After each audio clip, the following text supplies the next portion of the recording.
Hello, everyone. Welcome. Hello. Welcome, everyone. Welcome to Tono Tea Party 5. We ended up doing one this week. I know I said that we might not do one this week, but I did manage to find the time. That's pretty cool. Yeah, we're going to start the bracket in a second. If you look on the page, you should be able to see the bracket. I will put it on screen in a second. We might have too many people for Swiss, quite frankly, but we do it anyways. I'm here with What's the worst that could happen? exactly, yeah. I'm here with the wonderful vFlippy. Not Hi, yet won a it's VV me, the bracket, but wonderful vFlippy. not yet won a VV bracket, but you're on your way to it. You got second in a VV bracket and then a Vampire Savior bracket right after 1 week, which was Yeah, quite fun. it was wonderful timing together. You're channeling Sane with that one, getting second multiple times. Yeah. It's Sane. It's Next time I'll Sane. just channel someone that got that first. Ideally, still Sane, Yeah, unless they're going for the three-peat. yeah.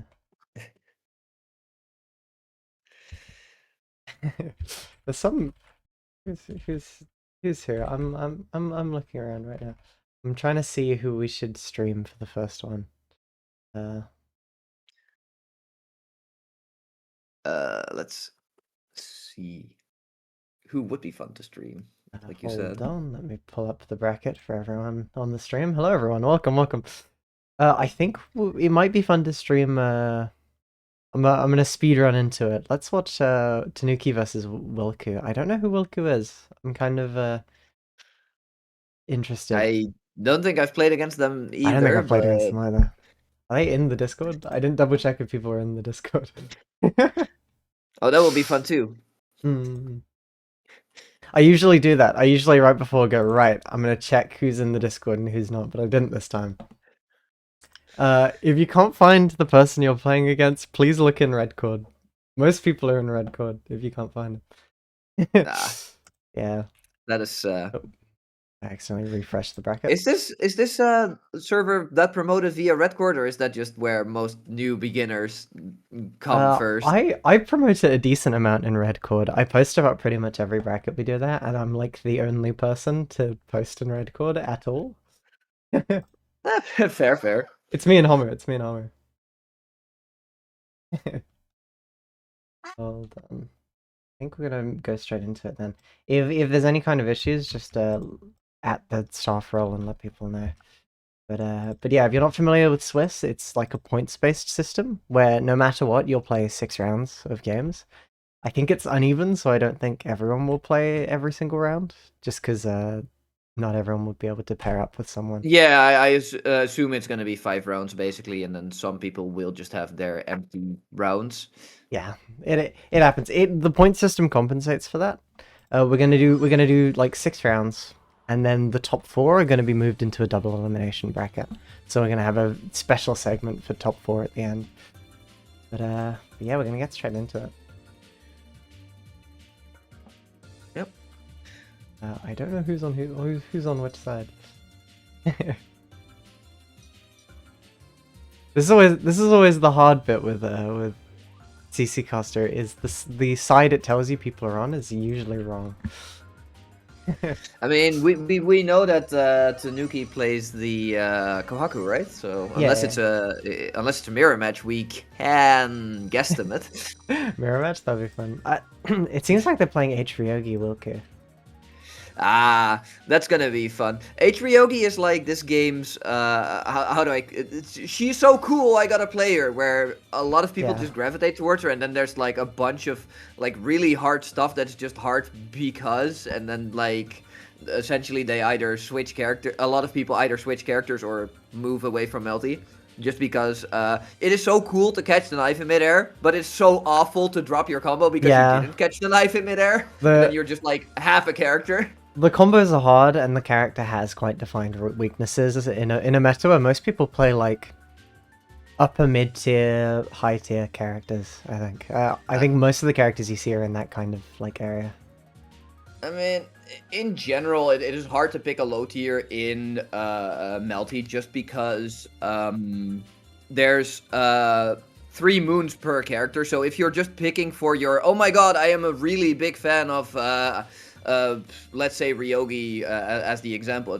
If somehow H Ryogi is too hard for you, or you don't think she's good enough, there are 2 other chances essentially, and every character has that. If you think that Kohaku or that F Kohaku is too honest, there's other Kohakus. Yeah, you can. I think I love that about the moon system, and I wish more games kind of stole it. Is lots of the time you can just pick a character you think looks cool, and then experiment with the moons. And there's bound to be one that you at least don't hate, you know. Yeah. Yeah. Moving straight into it though. Ooh, nice counter hit from Wilku. Wilku, a first timer on this bracket.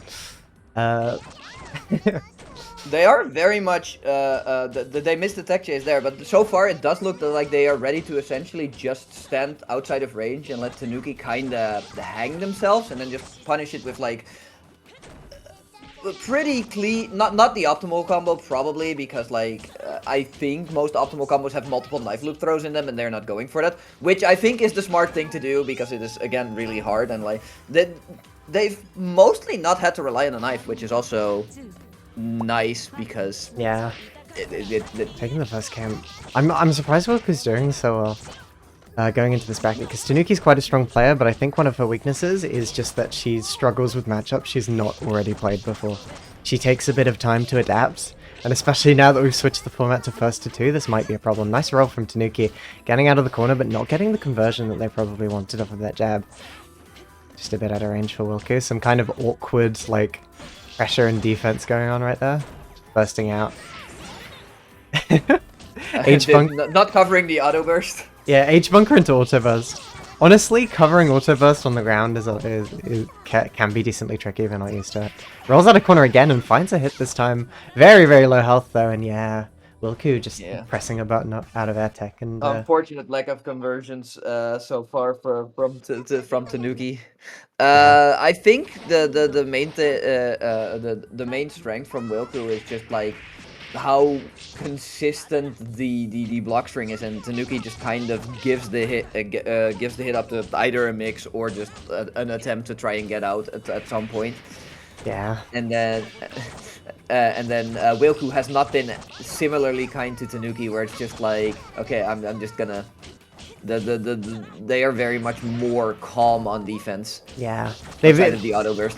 They've been using lots of like defensive mechanics almost immediately, and Tanuki's kind of struggling to bait them a bit. We're seeing lots of H bunker. We're seeing lots of like shield counter and stuff.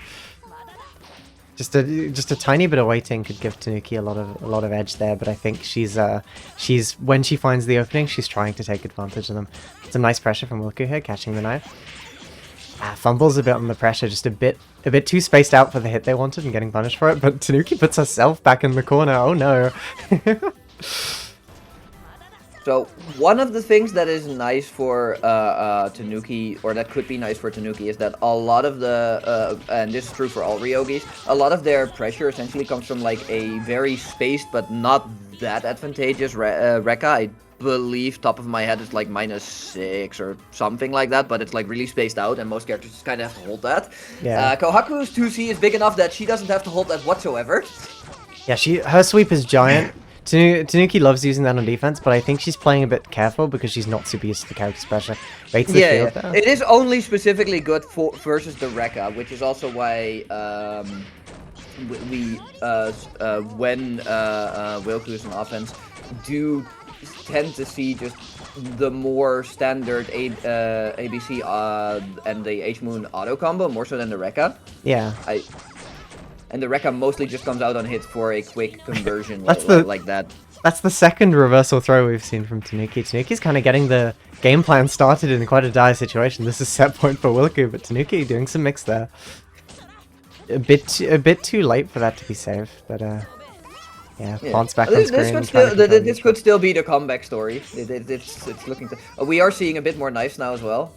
The knife throw does mostly just look like it's like Wilku has only been trying to just get it as like the free neutral thing, more so than like the pressure extender. Tanuki really fishing for a hit there, and so Wilku Tanuki finding the hit. That was kind of dire. As soon as I saw that heat, I thought it was over, but But Wilku playing quite defensive there, trying to make Tanuki approach and catch them with knife. But Tanuki just finding a way in and getting kind of a weird stray hit there and finishing it off. The 2B moving Tanuki out of the corner and side swapping. Very good stuff. Yeah, using the EX Rekka to OTG. Taking Tanuki wall to wall. Knife That was not that is not the mesh you want there, but it is a mesh you can go for. Yeah, nice anti-air from Wilku, but a bit too far to convert. Tanuki gets a counter hit, but doesn't hit confirm it. That's unfortunate. Ooh, the anti-air on the wrong side. Wilku was a bit too close for that. Tries to use the invul on the 236C to go through it, but it misses, but Wilku doesn't punish it properly. It's a bit of a conversion, messes it up. Possibly just like nerves kicking in, you're on stream. EX Molotov. Oh, no throw. No throw on the EX Molotov, just plus it. Oh, whoop. After the EX Molotov doing Fate overhead, that was really good from Tanuki. That I would have like panicked in that situation as well. Very good from Tanuki, just recognizing I'm gonna use these plus frames to make Wilku like panic on defense and try and get that hit with the Fate overhead until very good. Yeah, absolutely. So we do get the real game now. True.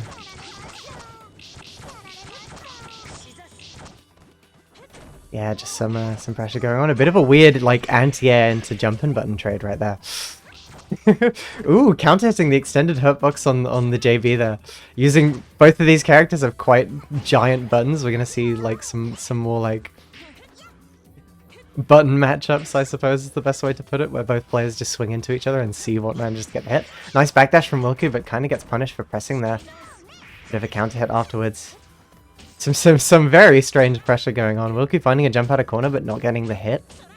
It's using the knife. Tanuki trying to jump out, folding under the pressure. Tries to go for an air throw and whiffs and gets punished for it. Some big damage for Tanuki. This is really good. Yeah. Yeah.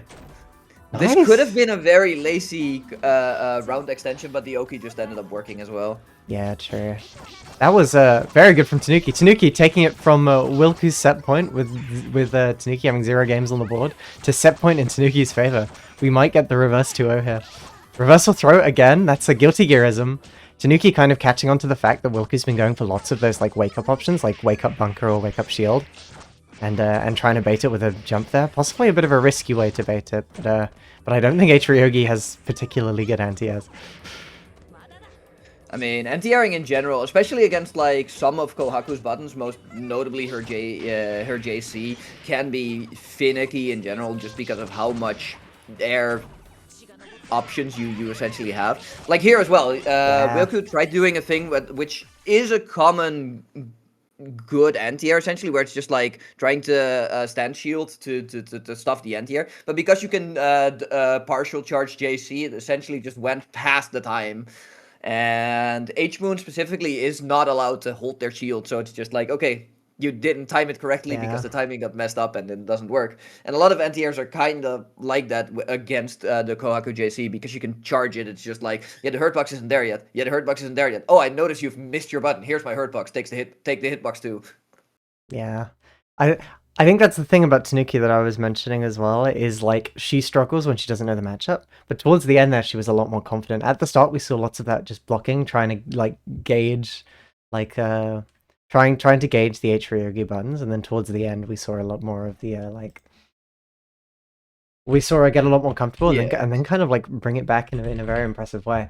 That could have ended very differently if I think that happened half a round later. Yeah. I think they could have ended very differently if in that set point situation for Wilku, if they just approached, I think they would have won. When Tanuki popped heat in that round where it was set point for Wilku, I think if they just approached, they probably would have won. Like, probably. Because you don't even need like a proper combo, you just need a trade. You just kind of needed anything. I don't remember the meter situation, but honestly, if you want to, like, because of nerfs, if you're worried about, like, oh no, what if the approach is gonna get stuffed or whatever, if they did have 100 meter, I don't remember the meter situation exactly, you can just throw the knife at them with, like, 236C, I believe, and then just, like, if they commit to something, they'll just get stuffed by the knife. If they don't commit to something, they are now blocking on minus frames. that would have probably been like the. Again, I don't know if it was available because you do have to keep track of your meter with H moons. Yeah. Honestly, so True, yeah. HP meter situation's a bit dire. yeah. Honestly, the auto burst was really working out for Wilku. I think Tanuki just wasn't confident in punishing it, or wasn't looking I at the mean, meter. true punishing the auto burst is just really hard because I Yeah, do believe it like doesn't actually have recovery frames that aren't invincible. I think you're immediately actionable. yeah. That being said, like especially if you auto burst like way high up while Kohaku is close enough to the ground, you She can just can set up the plant and she just can say she and can set stuff. She can do cactus set as well, which is a lot faster and has a yeah, hitbox on yeah, the way out. There, even though you can't like true punish it, there are things you can do to like make the situation yeah, more exactly, preferable. exactly. Yeah. But I think Tanuki was getting hit by it. I think that was very, very well played from both players, but Tanuki just kind of like adapting really quickly. I'm surprised because I know she's a player that can adapt that well, but I wasn't expecting it to happen in a first to two, and I think it was quite dire for Wilku. I think if Wilku was slightly closer or slightly more aggressive in that one round, they would have won just because they probably would have either caught the heat activation or just traded and won on damage off of a trade. Because Yeah, because I don't think you even need like a proper combo there to finish that off. But Tanuki got a bit more health, which gave her a bit of confidence to approach, and she managed to clutch that round and then reverse to her. It happens. it happens. It happens. Yeah. The Tanuki Koha mates would have lost just because of the health deficit. Yeah. Next up, we have Omajan versus Yasin. I haven't seen Yasin on one of these brackets in a while, so I'm very excited to see him again. I think last time he played Ephora. Oh, never mind. So, there's no Evroa? I don't think so. On my screen, I'm seeing Coma. The Coma. Very exciting. Our favorite grappler. Our favorite grappler, yeah. Omajan, who's a Type Lumina player and has gotten into this game recently. They've been doing like quite impressively well throughout these brackets so far. I've been very impressed with how they've been playing. So I'd be interested to see how they do. So I know that like one of Koma's strengths is that like he actually when he gets in actually threatens like scary never leaving you again options that are not that hard to emulate. Where normal Akiha is a very defensively sound character, so it's gonna be interesting to see who can essentially say like Siaki doesn't necessarily have weak pressure. We saw some very, very good screen control almost immediately from Omajan. If you like getting like the floor down and then going straight into like jump in TK Riven and keep the plus frames on. Yasen getting a bit of a reversal situation. This can be kind of scary with how strong Sikoma's pressure can be in the hands of a good player. Omajan just not respecting it at all, just reversaling out, taking some space, using TK Ribbon to make themselves plus, going for a frame trap there and then trying to dash in, but getting fuzzy mashed on by Yasen. Nice reversal TK Ribbon after blocking the TK Ribbon is also what I mean with like she's very defensively sound. A lot of characters essentially just have to land there, and then not only does she get to throw out a hitbox, she also doesn't have to land after said hitbox. And yeah, sure. Omajan, just incredible space control going on so far. They've been steadily improving throughout these. I know they know how to learn these games, but they've been very, very impressive. Nice, just again not respecting the immediate reversal. One of the other things that's really strong about Akia is look at the red health on Yasin. Yeah. Also, this matchup might be good for this character.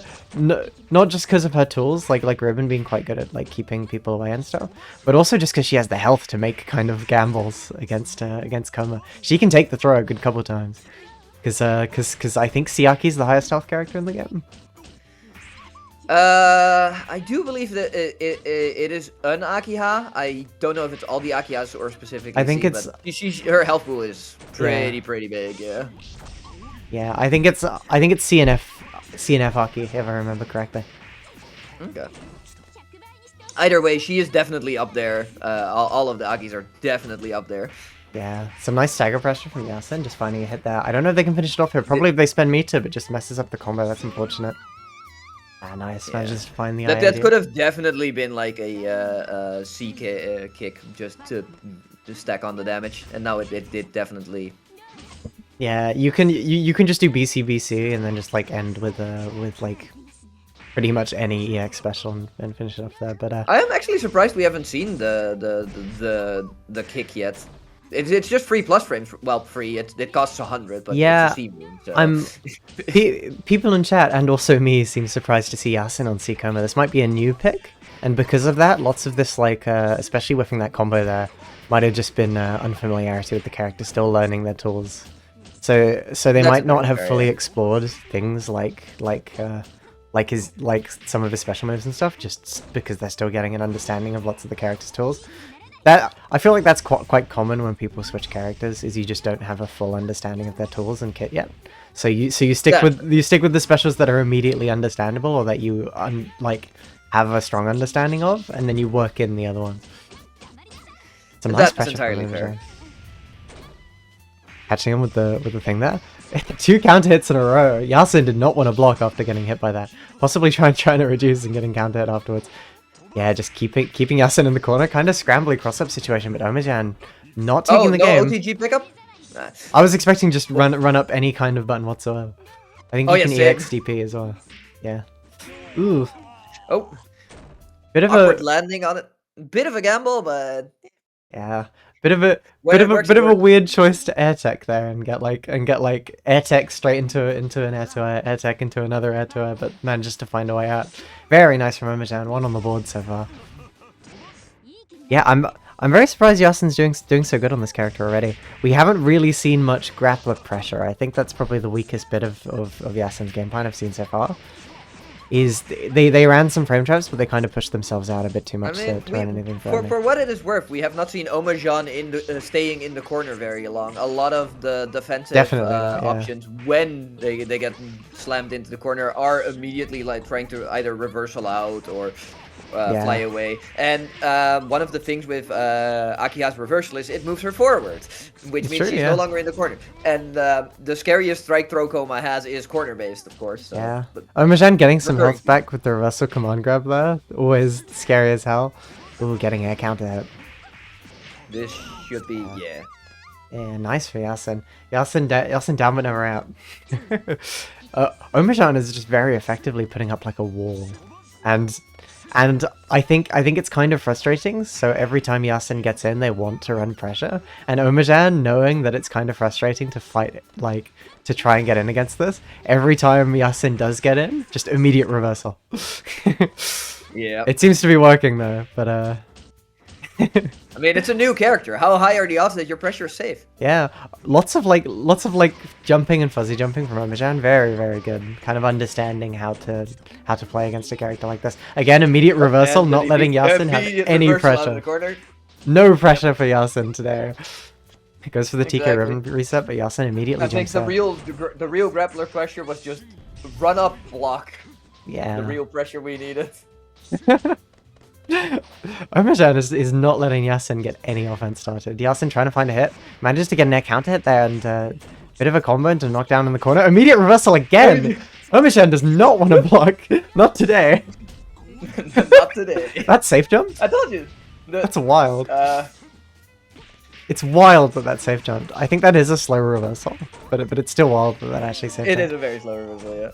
Nice, Omajan on set point. Yeah, I do want to see Yasin just do a singular dash after he slammed Omajan into the corner, a single dash up block, and then just see the actual bomb. I want to see one. I think every single time Yasin's like, okay, surely Omajan's not gonna go for another reversal and wake up. Surely Omajan's gonna let me play the game at one point because they're scared of getting baited. But Omajan is not afraid. Nice side switch. Very nice side switch from Omajan. Throwing out some ribbons, trying to catch Yasin seeing that space and trying to jump out or press a button. Using the Tiger Knee to keep... Ooh, very nice pressure. Going for the command grab? Omajan's been labbing. Keeping the plus frames on. Look at that health tick over time. Yeah. Yasin trying to get out. Bit too early on the overhead and the heat activation getting Yasin out of the corner. Nice conversion from Omajan. Very good. This is one of the strong things about Aki as well. Look at where his health is directly after heating. It's gone. Yeah, I'm very impressed with Omajan. Very, very impressed. lots of that pressure was so clean. It had gaps, but I think they were recognizing that Yasin was playing very, very patient on the gaps. And just all of the neutral for that entire game was just like Omajan making sure Yasin did not get to play the game. A character like I do Sikoma who really I wants do pressure. believe that, like, if Yasin really didn't want to do a dash up block and then just essentially punish the DP, I do believe that, like, the reversal also gives him armor, and armor in this game is kind of bad because you still suffer the hit lag of it. So a lot of the time when you get caught with like a normal, you essentially just lose to like 2A armor gone. Hmm. But like the reversal does not actually reverse beat into 2A. Yeah. So if he wants to do that, the unfortunate part of that one is that like his common ender for when he pushes into the corner was the air throw, so the time to set it up would be worse, but it could have still been an angle to go for. Yeah. Just raw activate the armor, run up, and then see what happens. Yasin says, I But did not expect Omajan to reversal every knockdown Lamau. Yeah.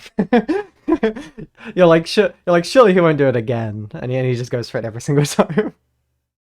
no one expects the sixth wake up DP. No one expects that. No one expects you to DP every single like knockdown against a grappler, a character who's like, Omajan just very successfully not letting Yasin have any pressure on a character who really wants pressure. Yeah, just very, very good stuff. I'll put the score in. Oh, it reset my my bracket. Wild. Moving on to round 3. Are there any matches here that you might want to spectate? Let me take a quick gander. What would be really fun to see?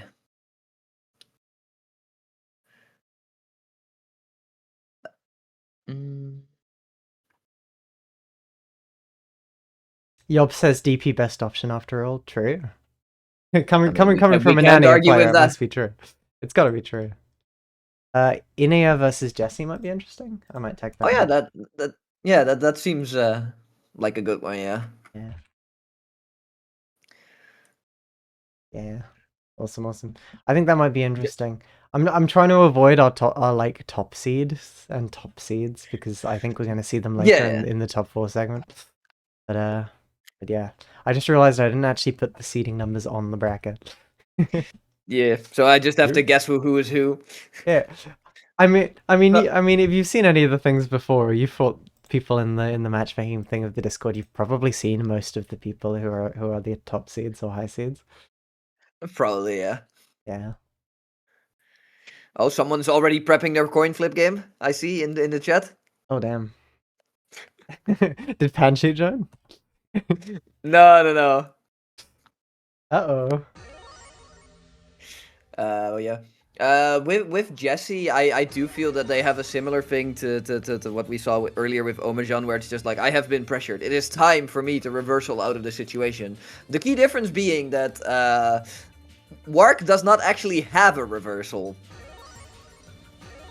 Yeah. Which makes the attempts very interesting. Yeah, I played against Plastic Zombie the other day, and lots of the stuff I saw was just lots of teleport out of the corner and stuff.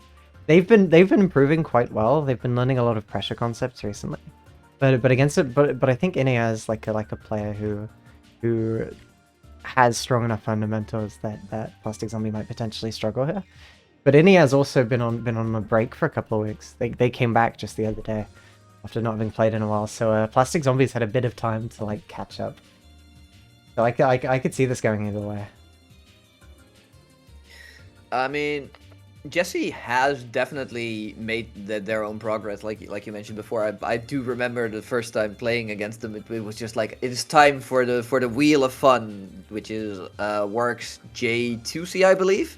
It has armor, so it's really unintuitive because like you essentially try to like a lot of the time when someone flies at you with their hurt box at you, you're just like, I'm going to JA counter hit and then wait until they land and do a full combo, and it's just like, oh no, they did not actually get JA.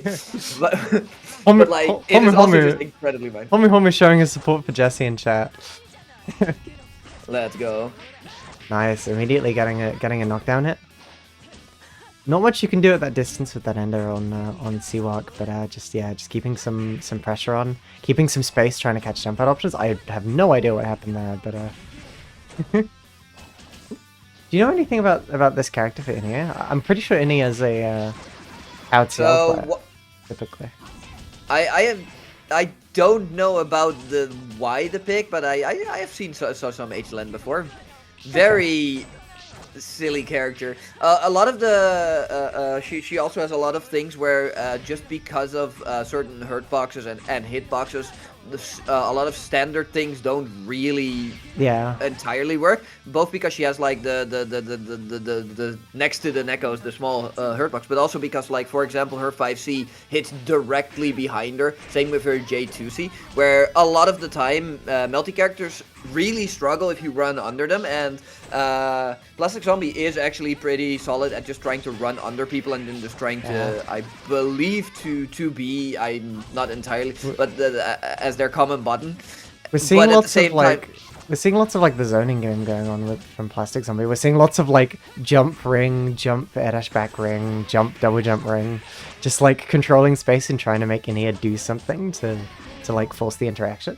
Nice from Plastic Zombie taking the first game here. We might potentially see a character switch unless Inia is committed to the lane.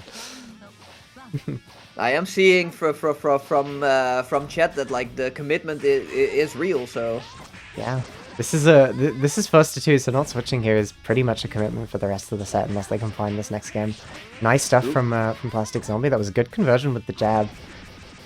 I don't know about that special. Apparently that special, the EX ring, is quite important for C-Walk, but also you can spot dodge and reaction and punish. I mean, this one was on Wake Up, so the idea was just like, I'm going to try and meaty with this. You can still spot dodge on meaty because spot dodge is frame 1. True, but you can't exactly. I don't think it's punishable. I'm pretty sure it is because I kept doing that the other day.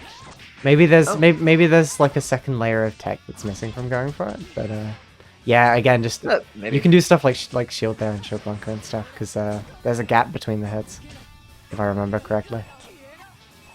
I mean, I was gonna say like if there isn't, you can always make one, but again, yeah, H-move problems. Oh yeah, true. Yeah, there's. I think it's one of those moves like Siwara's DP that like barely has a gap between it, so you can't just hold shield through it. You have to like re-shield. That can be kind of annoying to shield. That was a clean 2-0 from Plastic Zombie, very very fast. Yep. Yeah, I'm very surprised why sorry, I'm misspeaking. Why Inia stuck with the H line. That was a bit of a strange choice, I think. Well, I've heard that the switch was just made in general, and so I'm just gonna assume that it's just like this character is more cool, but at the same time, it did result into, oh no, my new character got new characterisms. Yeah, that's one of the things. Switching characters before a bracket's always scary as hell. I did that before the most recent. I mean, a beginner bracket is the perfect place to True. try and see what your new character is like. Yeah, true. I'm looking at the previous 2 rounds and I'm curious if they did play the H line into these because turtlenecks are not exactly like a player you can. I think turtleneck and Plastic Zombie are roughly at the same level, especially with turtleneck's character switch. Yep. Maybe. Well, I could ask them, but I don't think How did that go? Yeah, exactly. Asking the big questions. Yeah, Asking the big questions. Yeah, it's mostly been 2-0s so far. I think there's kind of like 2 different tiers of skill level, and I think the further we get into these rounds, the more we're gonna see the bracket kind of sorting itself. Yeah, definitely. At some point, like, especially in like we first to 2. yeah, You know, we it were just decently happens. lucky with Wilku versus Tanuki as our first round, and That was a really good set. That was very, very good. yeah, exactly. Which you don't really like. A lot of the time, first rounds tend to be like the easiest rounds to just be blow up rounds because, you know, seeding reasons. Yeah, true. Yeah. Almost by design. So It's the me putting Alka against Homu first round of a million versus. I joined the call earlier, and the first thing Alka said to me was who's responsible for putting me against like fifth seed Homer in the last weekly? Who's responsible? Which is quite funny. damn. I'm surprised they didn't go like I wouldn't walk around at night alone anymore or something. Something. True. Obviously not in the serious sense, but I think Senior is one of those characters you really don't want to fight as a beginner as well. Just because like it's definitely up there. the way you have to play around him and the counters to lots of his stuff are things you need to just like know. They're kind of just knowledge checks if you're not familiar with the stuff he's doing. And there's even like very basic level knowledge checks that apply if you're playing against him for the first time in a first to two. Like just the fact that his like JB is 2 hits and they're both overheads. Stuff like Yeah. that. Stuff like that can be very, very annoying if you don't have time to figure out the character like in a bracket. Yeah, exactly. There's a lot of stuff there. It's also like a lot of the time when you are a beginner, a lot of your stuff is less tight, less oppressive, and Narrow is entirely fine with like, oh, I'm just gonna like sit back and see what's happening. Like the Narrow immediate response to that is, okay, cool. If you're just gonna sit back too, then I will get my deer, I will get my ground vipers, I will get my crows out. I will get I don't know. Why not? Let's just get another guy. Why not? Yeah. An entire zoo. There's a I think most of the high and top tier characters in this game have something that you just kind of need to know how it works properly in order to fight. I think that's definitely one of the strengths of characters like CNF Nero and Roa, like Sea Roa and like Seifukun Fhime, is they all have kind of things you need to know how to properly play around. Even if it's not like a when they do this kind of situation, but a like how do you play neutral against Fhime Pillar and stuff like that. Or just Yeah, like yeah, yeah. definitely. I think all of those characters have something where you need to just have a bit of experience fighting them before you can properly play against them. And I think that's hard if like the first time you're fighting one of those characters is in a bracket. Like if you're not familiar with like C or F Nania pressure and you get knocked down in a bracket that's first to two, you are dead. you are you are dead if you've never seen that before. Yeah. I think it's also just an old games thing where older games like MBAACC have stuff like that probably wouldn't be in a newer game. Oh, absolutely. I definitely think that like after a certain point, there has been a shift towards making games more comprehensive and like more competitively sound to make like that, where a lot of like the old games are just like, we want to make something fun, let's see what happens. They And make then some weird mechanic and then it works in unexpected ways and the unexpected ways are the way that people use it. yeah, exactly. Things aren't like No, designed with a specific purpose. They might have like some purposes in mind, but often you'll have tools that are being used in ways that they weren't like specifically designed to be used in. Things are like exactly. multifaceted and have multiple uses and might be used in ways that they weren't supposed to. And that's kind of the joy of it is that kind of stuff because you get really interesting tools that have multiple functions. Well, in like a more modern game design, you might get tools that are like this tool was designed to be used like this, and if you try and use it in ways that aren't like that, you're just kind of like not. Throwing for content. Yeah, yeah, yeah. Because of that, you can have tools that are conceptually weird to play around, or like very strong if you're not super familiar with how it's being used. You might get killed by a character in this game and not completely know what is even happening to you. Yeah. It is one of the things I like about it, because I'm gonna be real. I think fighting game developers, or to be fair, game developers in general, are actually terrible at creating a fun game on their own. Essentially, like even for non-fighting games, I would much prefer something unintended to go through there and just being like, "Oops, we accidentally made this game really, really fun. Who could have seen that one coming?" And then Yeah. ideally, obviously, you would want that to like at some point get developed further. Like we are playing Melty Blood actress again, current code 1.007 or something, where it's just like, I'm pretty sure that like if you go back like 4 versions or something, then like a lot of the problematic stuff would actually be like a lot more annoying. Yeah. I'm not gonna fact check that. I am not gonna play Melty Blood Even 2002 edition. even in this But even in this version, there's some stuff that sneaked through the cracks. yeah, absolutely. like the But yeah. like the Zero changes and stuff that just made him like God. You forgot Rev Yeah. 1.22 says Junkyard Frasier. Oh yeah, of course, my bad. How True. could I forget? But yeah. Hmm. Yeah, we're just waiting for one game here. I think they were having trouble getting in, but I think they are playing right now. Maybe they're mistaking it as being first to 3. I don't think we've had that yet. I was expecting as soon as I announced that I changed it to I first to mean, I 2. assume after having 1 to 2-0 twice Oh before yeah, this, yeah, they true. don't assume, oh, this point True, is true. where we're going to play best of 3. Yeah. But you never know, you never know. You never know, you never know, yeah. It wouldn't be the dumbest thing I've seen I in a bracket. I was expecting that to happen a lot because I announced the change to first to 2 the other day when I announced the bracket, like spontaneously. I thought I'd be busy this week, but I didn't end up being so I just announced the bracket because I had time. But I was expecting more people to not know that it's first to 2, but everyone seems to have been like paying attention so far.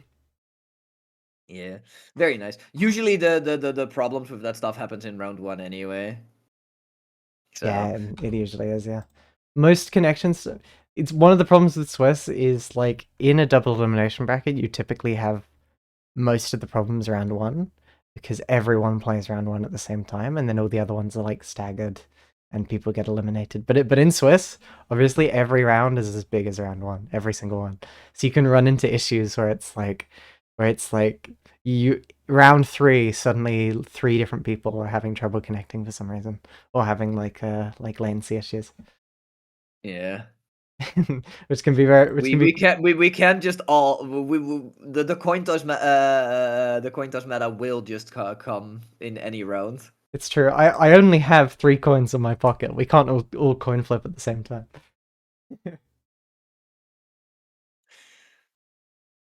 Anyways, Yeah. I think yeah, they finished their game. We're gonna move on to round 4 in a second.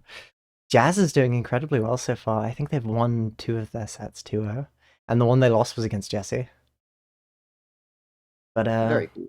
but Jazz is a Strive player. They're an ABBA player in Strive. They compete in My some London condolences. stuff. My condolences. I've seen Yeah, some after the I've patch. seen some yeah. I've seen some Thanks very very much. obnoxious deplete combos. Yeah, I want to see Which admittedly some of it might be a meme, but Midori versus Bergman. So I think that might be fun. I didn't get to see Burgermancer play last week. I tried queuing into one of their games and then I got disconnected from it, and that was really tragic. tragic. I'm not going to comment on connection issues because I don't want to jinx it, but I'm hoping we avoid them this week. It would That's be great. I'm hoping and But is praying it that we manage really to a avoid them. melty tournament if everything just goes right? That's a good point.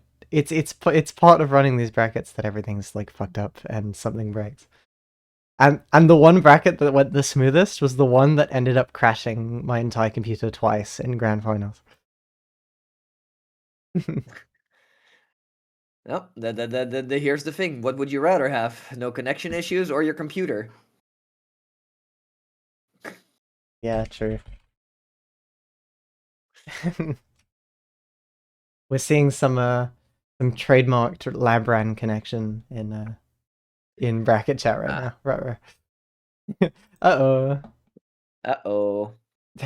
Extreme Sonic X says Strive player, my condolences. That's so sad.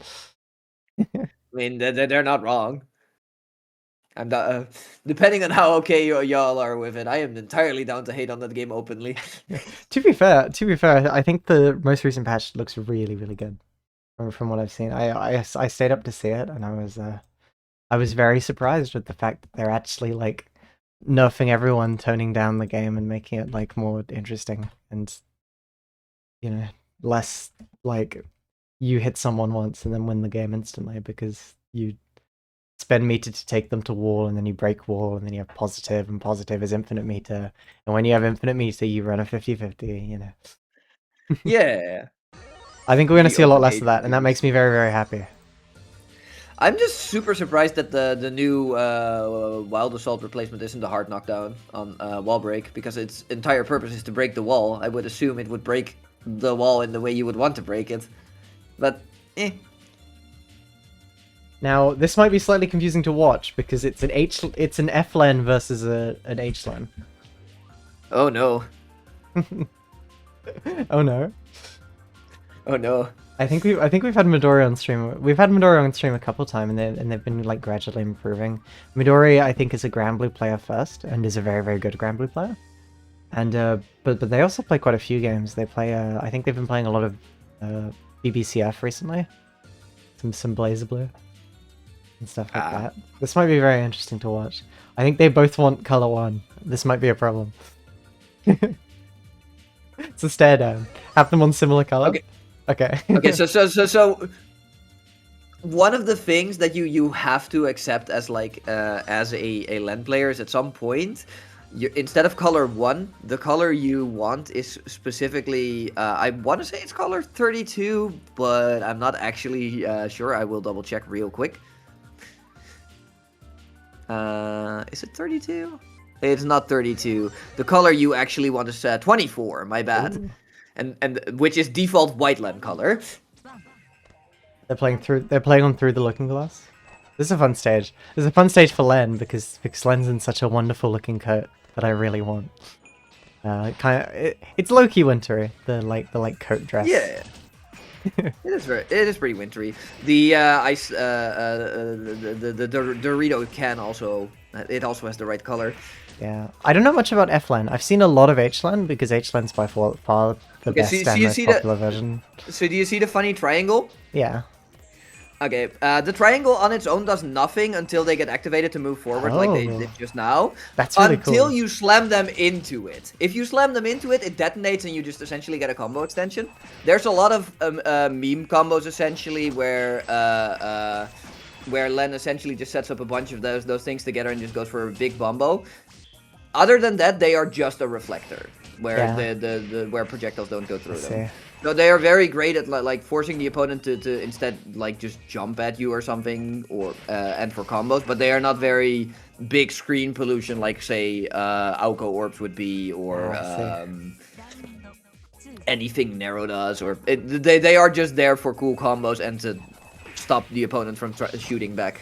Starling says this is the Smo stage. That's true. This is the one that Smo always plays on. If Smo has a chance, this is the stage they go for. We've seen some kind of strange neutral going on. I think this is Midori's first time fighting this character, so they might be seeing a lot of the concepts for the first time. I know they've seen their special moves, because I know that they've tried the different versions of Len. But I don't know if they've seen them in action, is one of the main things. We're seeing some air footsies going on, both of them just trying to control space with buttons and special moves.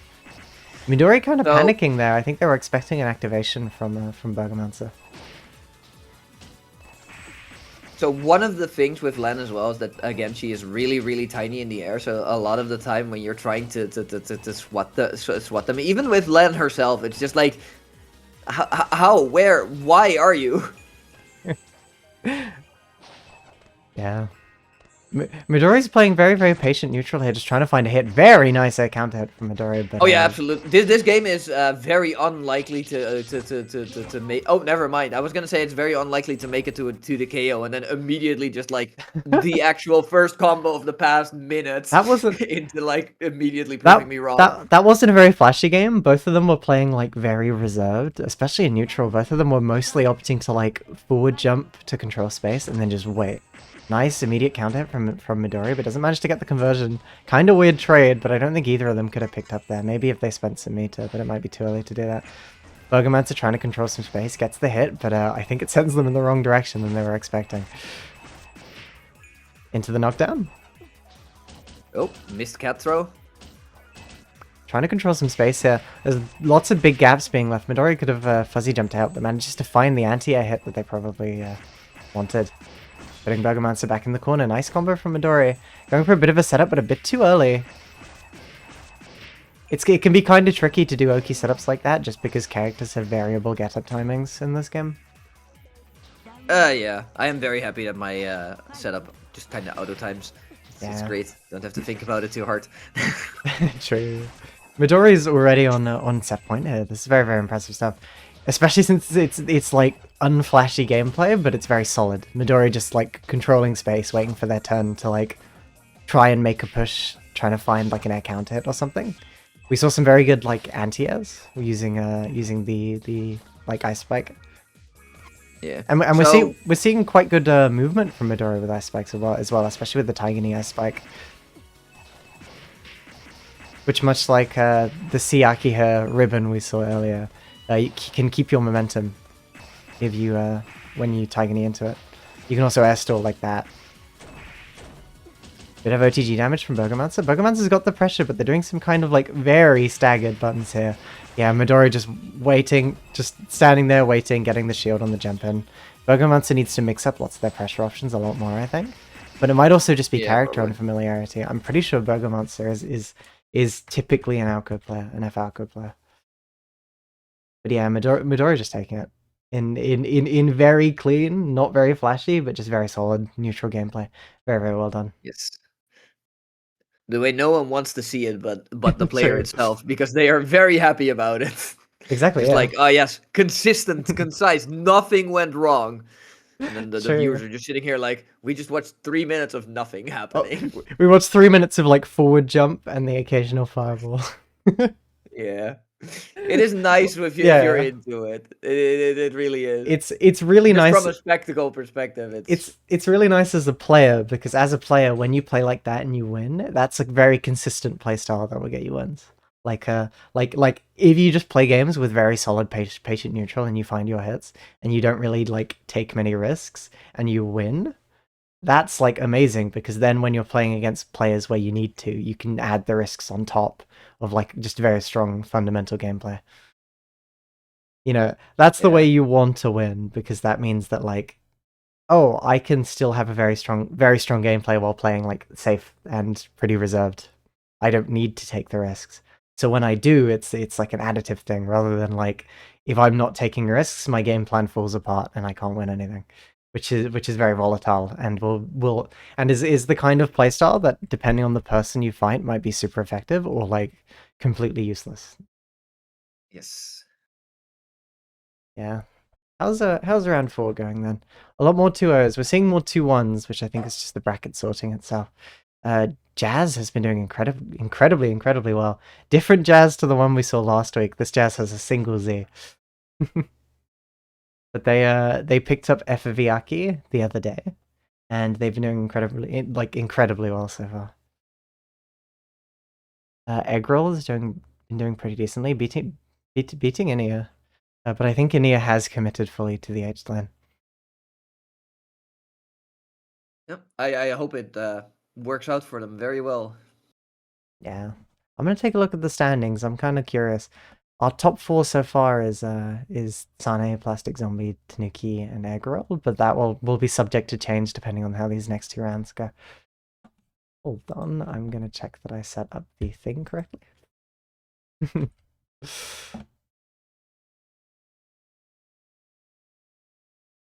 I did set up the thing correctly. Awesome. Let's go.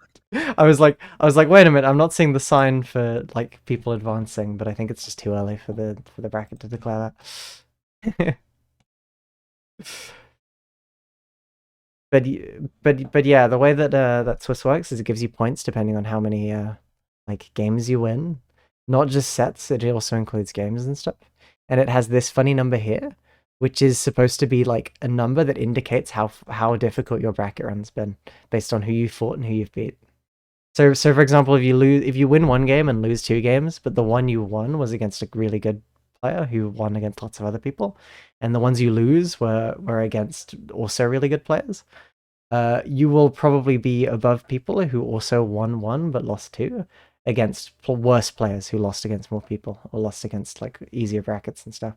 So it has a way of kind of determining how hard your bracket run is, and it takes that into consideration. It takes into consideration like who you won against as well. I think it's quite a fun system for like a points based thing. I think it has severe problems if you It want can. a real competition where it's like we have to find out who is by far the best between these high level contestants. But for a beginner bracket, Yeah. it's great because it's just the most amount of consistent games, ideally at the same level, while still being in a reasonable time frame. Because technically, the most amount of games is obviously a round robin, which is just like everyone plays everyone. But since we've had, I believe, we had 30 entrants according to this. That would be 29 separate games, or 29 separate rounds, not games, sorry. And that is just a bit much. So Swiss is the concession part of that, where it's just nice that like, yeah, you can play as much as possible for. I just wouldn't want to see it in any like non-beginner bracket event, I think, personally. Because Yeah. it feels perfect for this kind of thing, but like it definitely also has like its moments. Some people last round coin flipped for fun on their own, of their own volition. I kind of respect that. That is pretty respectable. Not very That's very funny. That's not the procedure. As much as we joke about the coin flip, that's not how we're supposed to do things. But it's fine. Who ran the coin flip? I'm curious. Coin flip bracket when? True. I think they were already in the game. They were like in a couple rounds, and they decided the connection was just too ass. I mean, if you decide of your own volition and both of you agree to coin flip, you can if you really want to. but we do have a proper procedure for it. Yeah. Let me try and get into this next game. Next up, we're going to be seeing Jazzmanx and Sea Lion in the Sea. Two people I've never seen play before. I hope they saw my message, but I think If they didn't, you're still gonna keep on not seeing them before. Sure. That's true. Actually, maybe they don't want to be seen. I'm gonna make some guesses about who's on which side. Can I fit this name into my layout is the question. I think I can. I'm like 50% sure I can. So place your bets. Ooh, those are some odds. Let's go. I know. That's some real odds. Some real multi-blood. Almost as consistent as the coin toss meta. It is, yeah. Let me just pull this up on screen.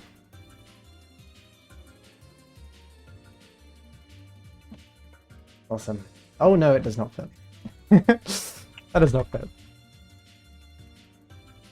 Yeah. Sea Lion. I think we're ready. I'm assuming this is the right sides. I took a wild guess. Oh, please don't tell me we're actually seeing neck. I think it's the wrong one. Oh, let's go. We are not seeing neck. We're seeing Vermilion. We love seeing Vermilion. Okay. We do love seeing Vermilion. Alright, we're ready. Yeah. Is this another Len player? No, Kohaku. H Kohaku. That's interesting. So the main difference with H Kohaku versus C Kohaku is just that like the command grab actually goes into stuff that isn't exclusively Oki, so you actually get the command grab. Downside of that is that Kohaku's dash is not the best kind of dash to run up strike throw essentially. She also does not actually have plant Oki. Instead, she gets like a fun unblockable bomb to bounce around. Yeah. It can be quite fun. I mean, only some of them are unblockable. A lot of them are not unblockable. They're just like Jazz immediately doing very, very well. Kind of getting a mash up, but delaying a bit too much to get the confirm they wanted. Nice. Going immediately into the projectile pressure. Yeah, just 2A stagger into strike there. Some funky stuff going on. Jazz proving that they're a bit of a multi-game talent here by immediately having quite a dominant round. But vFlippy is one of those characters where like you can have things go really well for you and then also like fuck up once and die. There's one bomb on screen. some stagger pressure, not letting Sea Lion have like a moment to breathe, just kind of putting projectiles on the screen and keeping them there. Nice, some very basic pressure going on. Jazz IDing out. The auto burst managing to catch them barely there. I think that was the very bottom of the hitbox. Getting the punish on the DP, but ooh, just out of space for the confirm they wanted. That's unlucky. That's just a clean game for Jazz. That was fast. Yep, very, very fast character. So Very- the main thing with Vermilion is that like one of her strong things is that she can very much make it impossible to interact with her because she has so many air actions, so many stalls, so many just things. But like she can also just run you over by just being really fast. Yeah. And it looks like Sea Lion is not properly ready for it yet. There's not many Effiakia players in EU as well, so this character's quite like unseen, and I don't think people are familiar with lots of her tools. Get the approaching projectile. Trying to go for a shield there. It might be worth just trying to fuzzy jump out a lot more. There's lots of gaps here where you can pretty safely jump. I don't think she has a super strong way of chasing you without making some kind of I think in the commitment. case of Kohaku as well, she can actually use her spot dodge because it's Kohaku's spot dodge is more of a roll. Yeah. And she can actually roll out of a lot of the corner resets that just keep pushing into the corner, into the corner, into the corner. Yeah. This is seeming very dominant for Jazz so far. Already on set point and got some low health on Sea Lion. Sea Lion struggling a lot with those combos and confirms. Just kind of preemptively swinging to try and swat Jazz out of the air, but Jazz just goes hit with a fireball. That's unlucky. Nice. That is not the answer you're looking for. The main thing that she should have probably tried messing around with more is trying to air with JB, because JB is massive, and a lot of the time Vermilion in the air is pressing A button at least, where it's just like be it like one of the pillars, be it like puffball, be it an air dash. A lot of those are in fact not holding down back and just seeing what happens. So you can essentially just try to swat for a counter hit to JB, and then from there go into the ground, go into like a 2C pickup, into Bato, into like hard stuff. I think lots of it was just character unfamiliarity as well with the matchup. I think they didn't fully know what lots of the projectiles did, and there were like 2-second gaps and lots of that pressure that like Sea Lion could have jumped out of, or could have tried to find something to do there, but they chose to just like block even when spaced like that. I think it was a mix of just like not being super comfortable playing into Effiaki, which granted I think most people won't be, because the character's one, unpopular, and two, weird. Really strong. weird and really strong and unpopular. That's the combination you don't want. If a character's really strong and unpopular but quite standard, you can kind of deal with that. If the character's like weird and strong but very popular, you can kind of figure them out. But if the character's weird, strong, and unpopular, it's like... Yeah, it just compounds over and over, and it just stacks, and it's just like, oh no, this character is way too many things. Not only do you not know what she does, not only is the stuff she's doing strong, but you also like have never fought the character before until this first 2 bracket. Good luck. Yeah. Good luck, have fun. Good luck, have fun. You have no idea what you're fighting against. Yeah. But there are like weird strong characters who are who are like very popular, and you can kind of like figure them out just because you've played them a bunch. But I think Effiaki is just not a character for Europe. I don't know many good Effiaki players in this region, which I think one of the reasons is just the character is not really a tournament character. High execution, low health, very explosive is not something you want in a first to 2 bracket. You want someone consistent who can control the pace of the game. And those are the popular high tiers and top tiers. It's normally the kind of character I would gravitate towards, but I just don't like her normals at all. Yeah, I think that's fair. Just like she has so much cool stuff, but it's also just like at the same time, all of her normals have like these weird dead zones essentially, where it's just like you don't need them, to be fair. Like the majority of what you're doing with VOD is setting up pillars or puffballs or just moving around. Yeah. Which none of that involves looking at the normals you have. But at the same time, what I love doing is playing that kind of character exactly, and then just trying to find a good place to press normals. And it's just like she doesn't let me do that. Her Yeah, normals, some of them are good, like her grounded normals, which is like ideally the normals you never want to press because it involves being on the ground like yeah. a plebeian.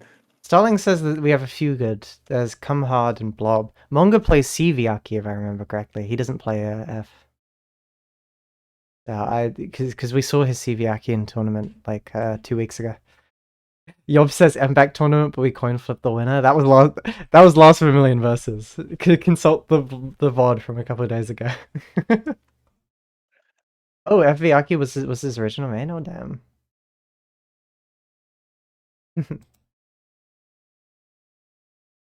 People just talking about movies and bracket chat. We're moving on to round 6 in a second after Turtle and Burger finished their game.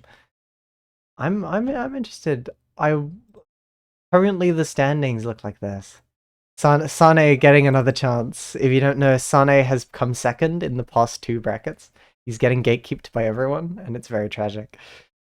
He's come second from winner's side as well in both times. He's hoping this is his week. He's hoping this is his week. Third time's the charm. Third time is the charm. We're seeing some very high values over here. What did their bracket runs look like?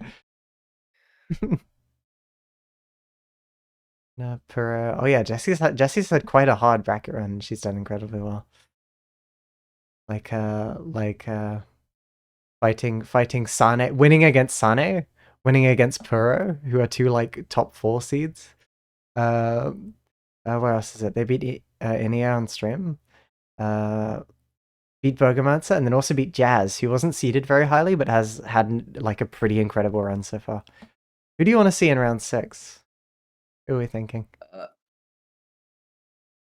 Let's see. What would be fun to see in round 6 that we haven't seen? I would say I'm down to watch something from Sané because we were talking about it earlier, but He's it's very probably gonna be likely in that top Sané 4, will yeah. be. Yeah, exactly. So it's very likely that that's not happening.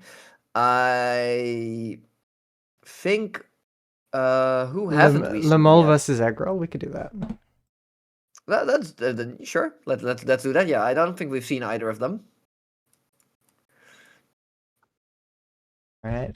I don't think Eggroll's been in a single one of these brackets so far, but Lemol did very, very well last week. They play one of the lens. I think they play I think they're also an H-Lens player. I think so, yeah. Even more lens. We love seeing hurt boxes.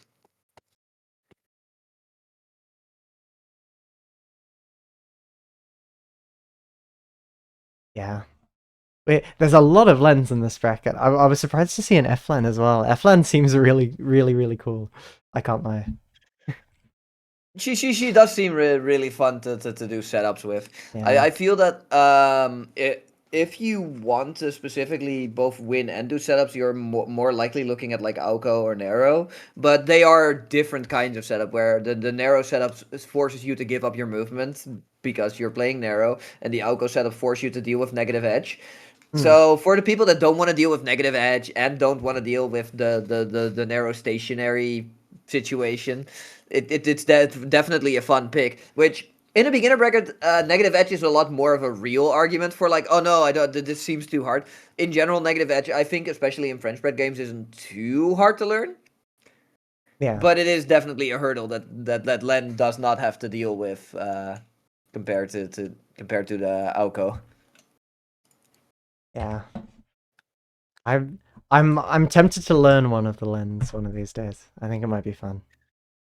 It could be funny. Fun. If you want to learn the best one, it's definitely H. If you want to learn the most fun one, it might be F for the Dorito specifically. Yeah, C-Lan is also there for the vibes. H is the one you see the most of, definitely, just because. The H is just also by far the strongest one. Let's see then. That's making sure I spell people's names correctly.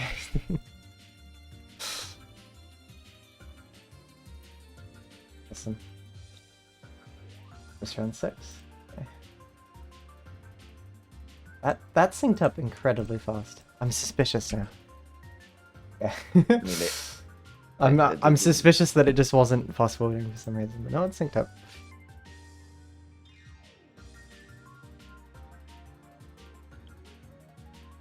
All right. This is the last of the Swiss portion of the bracket, but after this we move straight into top 8 or top 4. Sorry. I think top 4 is going to be very, very fun.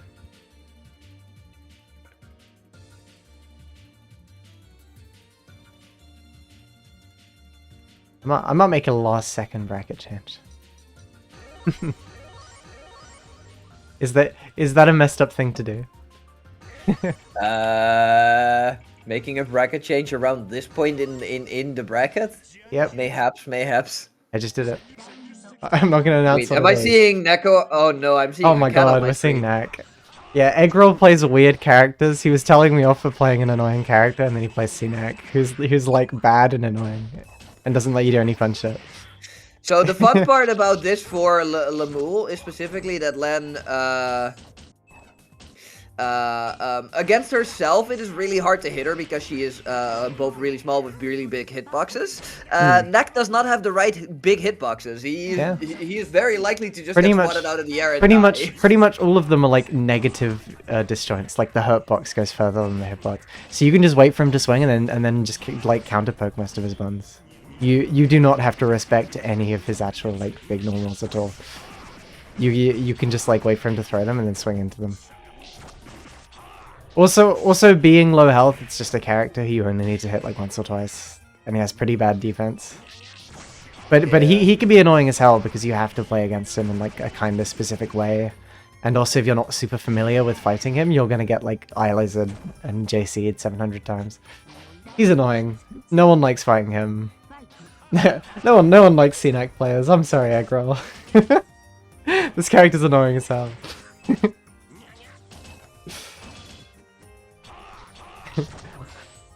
Jazzarino says, why are we playing Nak though? True. The auto burst. Worst position to auto burst, yeah. Lamol kind of struggling a bit with just the big buttons and zoning. This is definitely that matchup where it's just like that one weird thing where you just don't... Yeah. Like, we randomly see Nero on the screen. There's definitely some moments where you just have to be like, what the fuck is happening? Yeah. Again, that's the character though. If you don't know how to fight C-Nak, you might get like fucked up. But you do just have to play really like kind of lame and patient, and then just find a hit and do it. And most of your B&Bs will not work, so you just have to do a baby combo. It's that kind of matchup. I don't think Len B&Bs don't work. I think all of them work, which is one of the real struggles for Neko arcs. Oh no, my opponent's combo is actually working. Oh no, Eggroll has switched off C-Nak. What a travesty. What a travesty. How will we emotionally recover? How will we emotionally recover? Eggroll's switching to C-Coma, the second C-Coma we've seen in this bracket so far. After Yasin surprisingly played the character. I'm curious if we will see some dive kicks and some plus frame kicks. Yeah, I think Eggroll plays quite a few characters, from what I've heard. So they might have a few Arsenal. Second coming of Arsenal, yeah. Well, Arsenal's Arsenal's Dollar Store manga. Let's be real. Damn. I respect it, but also like manga has like anime protagonist energy, and Arsenal does not. As much as I love Arsenal hack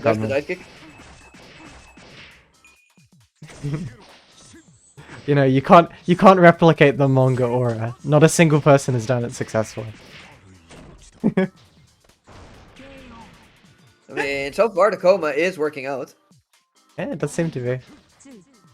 There's a lot more command grabs, a lot less DPs out of the corner. Yeah. Again, it was probably just Yasin, the character switch, still learning the character. When you learn a character, especially in a game like this, you usually just stick with the tools you know how to use, and then you integrate the other ones later. The unfortunate heat. Reversal command grab. Unlucky. Getting hit by the second hit of the button there. Neat. Auto burst kind of working there. Bit of a strange air dodge. Bit of a weird choice. Getting a back hit on a JC there, but yeah, that's a bit of a weird hit to try and convert. Nakoark on screen. C-Coma is surprisingly fast for a character like him. He has weird movement because he has a step dash and stuff, but like if you give him space, he can kind of close distance decently fast. But he has a slow air dash and a step dash and stuff like that. But Yeah, I mean, this air dash isn't even that bad. Like it's better than the Shiki. it's good. It's good Or if you dash and then jump, because you keep your air momentum if you dash and then like neutral jump. Yeah, But it could like definitely be without that. better, but I think it's entirely salvageable. Which, for the kind of character he is actually very intimidating. True. Fishing with some buttons, nice from Eggroll. Eggroll tying it out 1-1. The knack might have not been the pick, but it might have been like a confidence play where they're like, I'm gonna throw the first game on CNAC for fun. Who needs the first game? Am I right? Like, True. Eggroll just win deciding the to play with second a game. handicap. Exactly. That being said, I do think that like Lemuel is getting closer to just like finding their groove. Where originally they were trying to scrap a lot in like close quarters and it didn't work out. Now and we see more when it's not the moment to engage.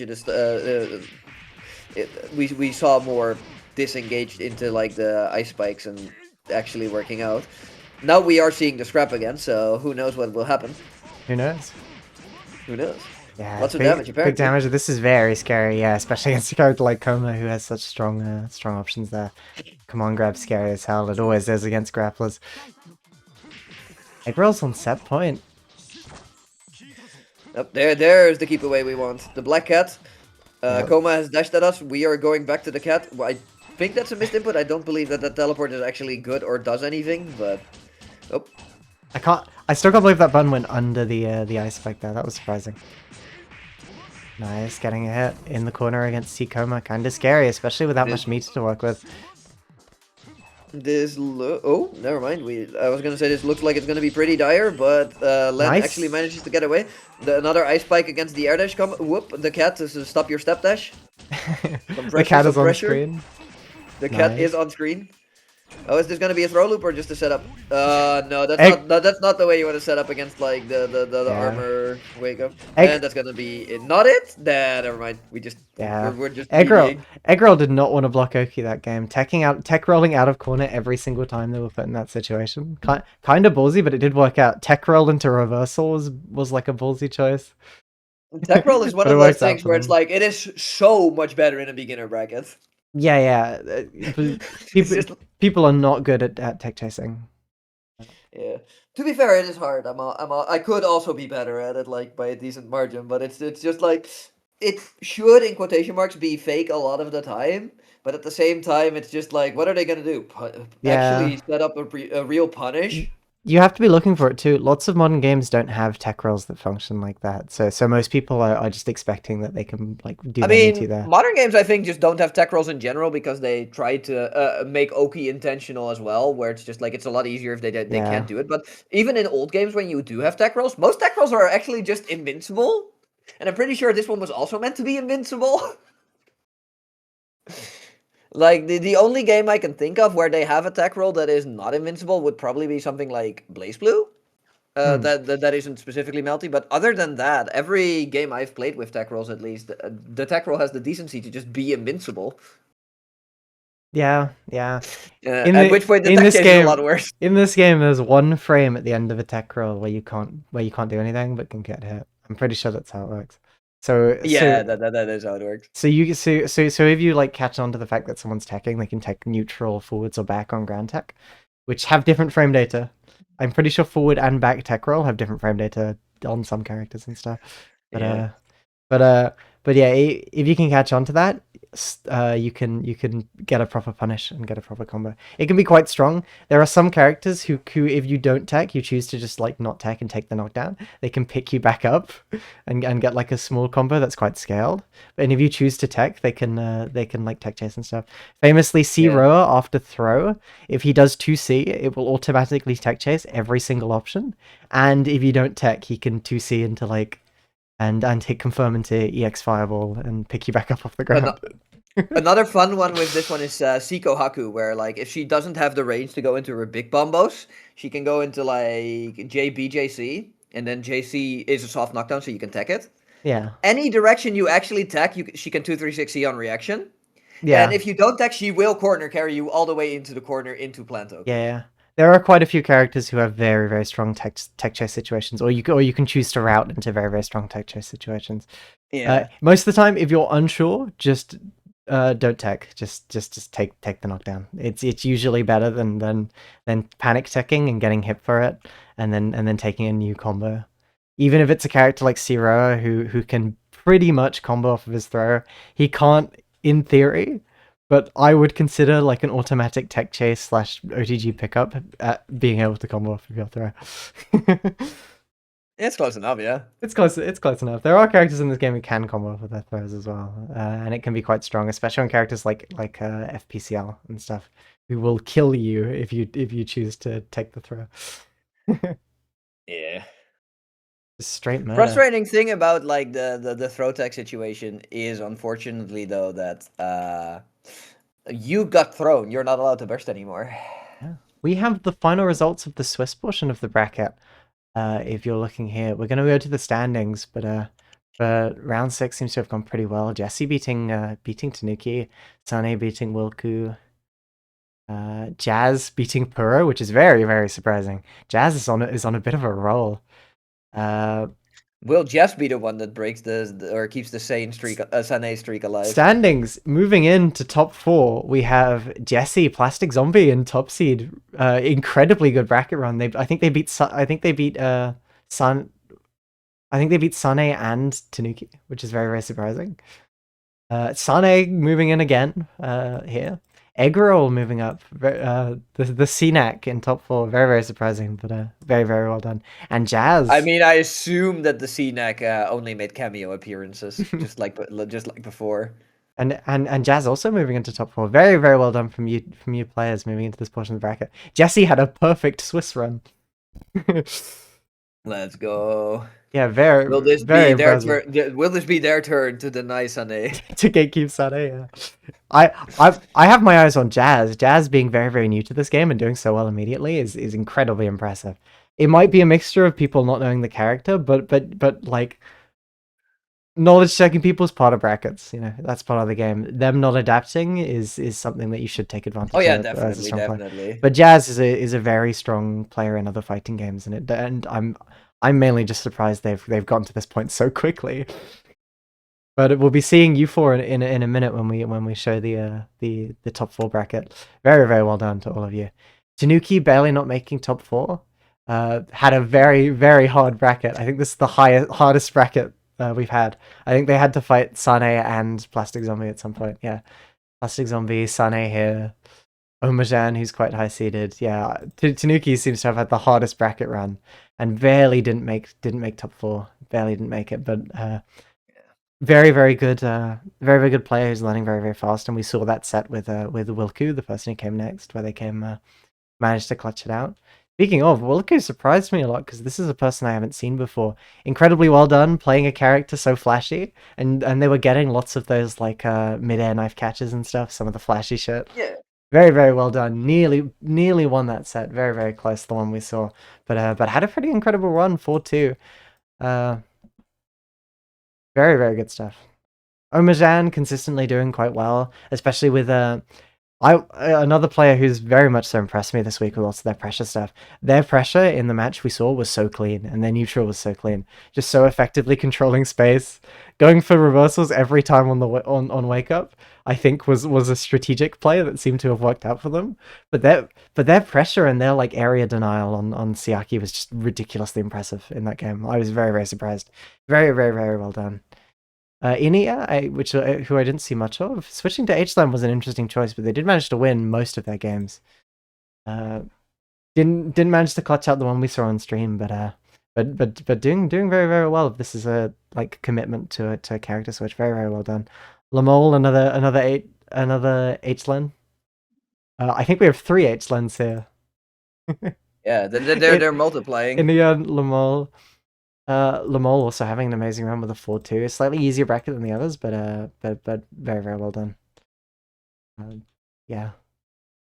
Midori's also been doing very, very consistently well, and it's getting a lot more consistent. Midori was the one who did the incredibly patient neutral play that managed to win it out. Just very, very solid, like space control, like very, very good discipline on not pressing buttons and getting count hit for it. Very well done. Yeah, We didn't manage to I see love to see it.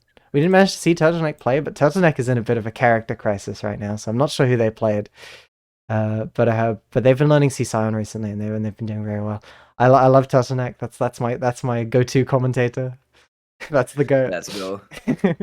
I mean, if they have enough of a character crisis, they will be familiar with lots of characters. True. They've seen a lot of the game played. Very well done. 12th, we have Inversion Blimpos. 13th, we have Darius. I don't think we saw Darius play in this bracket. Pura in 14th, which is quite surprising to me. But Pura's done well even in like VV brackets, which has been very impressive. Pura's the goat. Pura's who got Sane into the game as well. So I think we know who Pura's cheering on. But very well done with the 3-3 bracket and a hard bracket as well. A hard bracket. Very well done. Burgermancer continuing to improve. I wasn't expecting the character switch to Eflen, but Eflen's a very, very cool character, and I do respect him. They had a very, very good run here. 3-3, not bad. Very, very well done. Congratulations. Weeb Hunter in 16th. Sea Lion in the Sea kind of struggled in that match we saw, but I think it is just like them not being familiar with FBAACC. This is my first time seeing them as well, but it's nice to see an H Kohaku after everyone playing C Kohaku all the time. As somewhat of a C Kohaku myself, I have to disagree on a principle level. Labran, yeah. Labran, I think their internet mostly cooperated this time, but they've been slowly improving on CNN. They took a couple week break, if I remember correctly, the other day. And I think honestly the break's been helping them a lot. Very, very well done. Currently Kenza coming in 19th, Yasin coming in 20th. A bit of a struggle run for Yasin, but I honestly think it is the character switch. I was not expecting to see you on C Coma. If you don't know, Yasin's top forward this bracket before on F Rower. So I think I think I've seen that before, yeah. So the thing with F Roa is just that like he is a very stable, very solid character, but it's mostly just for like exactly two things. So I assume that he went to switch just for wanting a bit more sauce. A lot of like what makes F Roa as good as he is just that like his JC is incredibly high damage, incredibly high power, incredibly hard to contest. And then he has like on the ground he has like his lightning, I believe, is a really good anti-air, and that's it. That's the things he does. He jumps at you with JC, and he occasionally throws out the lightning bolt, and it's just like, yeah, I can see wanting to switch from that to something like with more potential setups, more spice essentially, even if it doesn't pay off nearly as hard immediately, because there is more complex stuff to learn than JC. Now, just being good. I think looking at this top four, there's a few players to watch. Jesse's on the bit of a run of her life. I think she beat Sane and Tanuki in that, which is ridiculous. That is incredibly well done. Of course, there's Sane, who doesn't want to come second for the third week in a row. Eggroll, who hasn't entered one of these before, but has had an incredibly good run where they've trolled on CNAC and still made top four. And Jazz, who's very, very new to this game, but kind of like a just bit of a fundamental stake the wheel. FBAACC prodigy at the wheel. Now, I said I made a change to the bracket, and I'm going to announce that here. Everyone's going to start on winner's side. Why? Because we have so much time.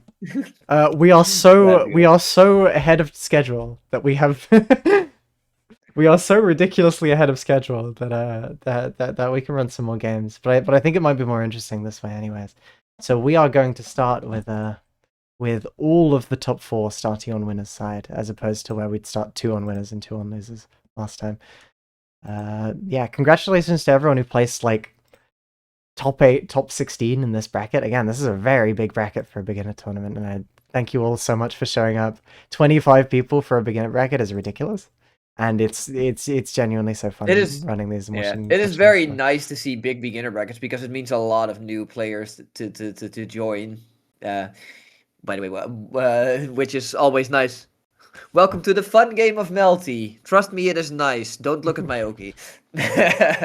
we're at the fun bit now, where you all get to sit back and choose which of these finalists is your favorite, and get emotionally invested, like in whoever you think's gonna win this. But I could see this going to any of these players, any of them. I think if Jazz wins this, that is like prodigy shit going on. Because Jazz picked up the game like a week ago. That would be very cool. Yeah, I think that could be very, very interesting. I'm excited. Here we are with the top 4 bracket. I think we're gonna start off with Sane versus Eggroll.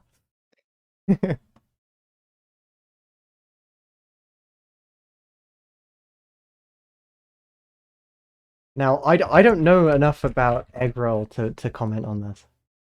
Quite frankly. Unfortunately, same. I've just known the one set we saw a second ago, and that set was not ideally not indicative of how they're going to play in top 4. Committing to CNAC for all of top 4 would be ballsy though. It would be incredibly ballsy. I sincerely hope it doesn't happen. That'd be funny. That'd be really funny. That's real. It would be really funny. I remember at some point seeing people colluding and having the grand finals of an event being NEC versus normal Neko Arc, and it was actually in fact the worst. I sincerely hope no one will ever do that again. Yeah. Yeah. But it is definitely ballsy. We had a VV game where 2 people were playing like tertiary characters, and it was the slowest game ever because neither of them were doing like big neutral plays. Both of them were playing really, really slow, and no one was converting their hits into any kind of damage. So you know what the worst part about that one is with cats? Even if they do both know cats, none of them will convert, none of them will go into big damage, and none of them will be able to play neutral. Because cat neutral is not actually that good at approaching. They don't have a real air dash. Their dash is slow. Their buttons are tiny. And you're just sitting there like, at least they have good keep out tools like the beams and the stalls and it's just like, oh no. Imagine being 5 times as good at defending than you are at aggressing, and then playing against a character that is in the exact same situation. That is the Neko head-to-head. Yeah, it sounds miserable. I do not want to watch NAC versus NAC Grand Finals, but Eggroll would have to talk Sane into that one. I think Sane is determined to murder everyone still in the bracket. Well, I sincerely hope that is how it pans out. Then cats don't have rights. True. They shouldn't have rights. True. True. Yeah, I'm so ready for this. Very, very ready. I think the player that's caught my interest the most right now is Jazz. Just because that's a flashy character. Because of the anime protagonist. Yeah, the anime protagonist and energy of I'm gonna enter my first Melty Blood tournament. I'm gonna enter my first Melty Blood tournament and has already made like top 4. Yeah, these are all first to 3. This entire section. If you want, actually, this time they shouldn't win. Then the next time they should have a training arc. True. Unless we're already in the tournament arc. Is this the tournament arc? It might be the tournament arc. Ooh. Well, we will find out. We will find out. Eggroll says this is where my run ends. I want NAC in top 4 graphic. Thank you very much. I mean, you're on. I mean, everyone's on winner's side, so you definitely have at least another game.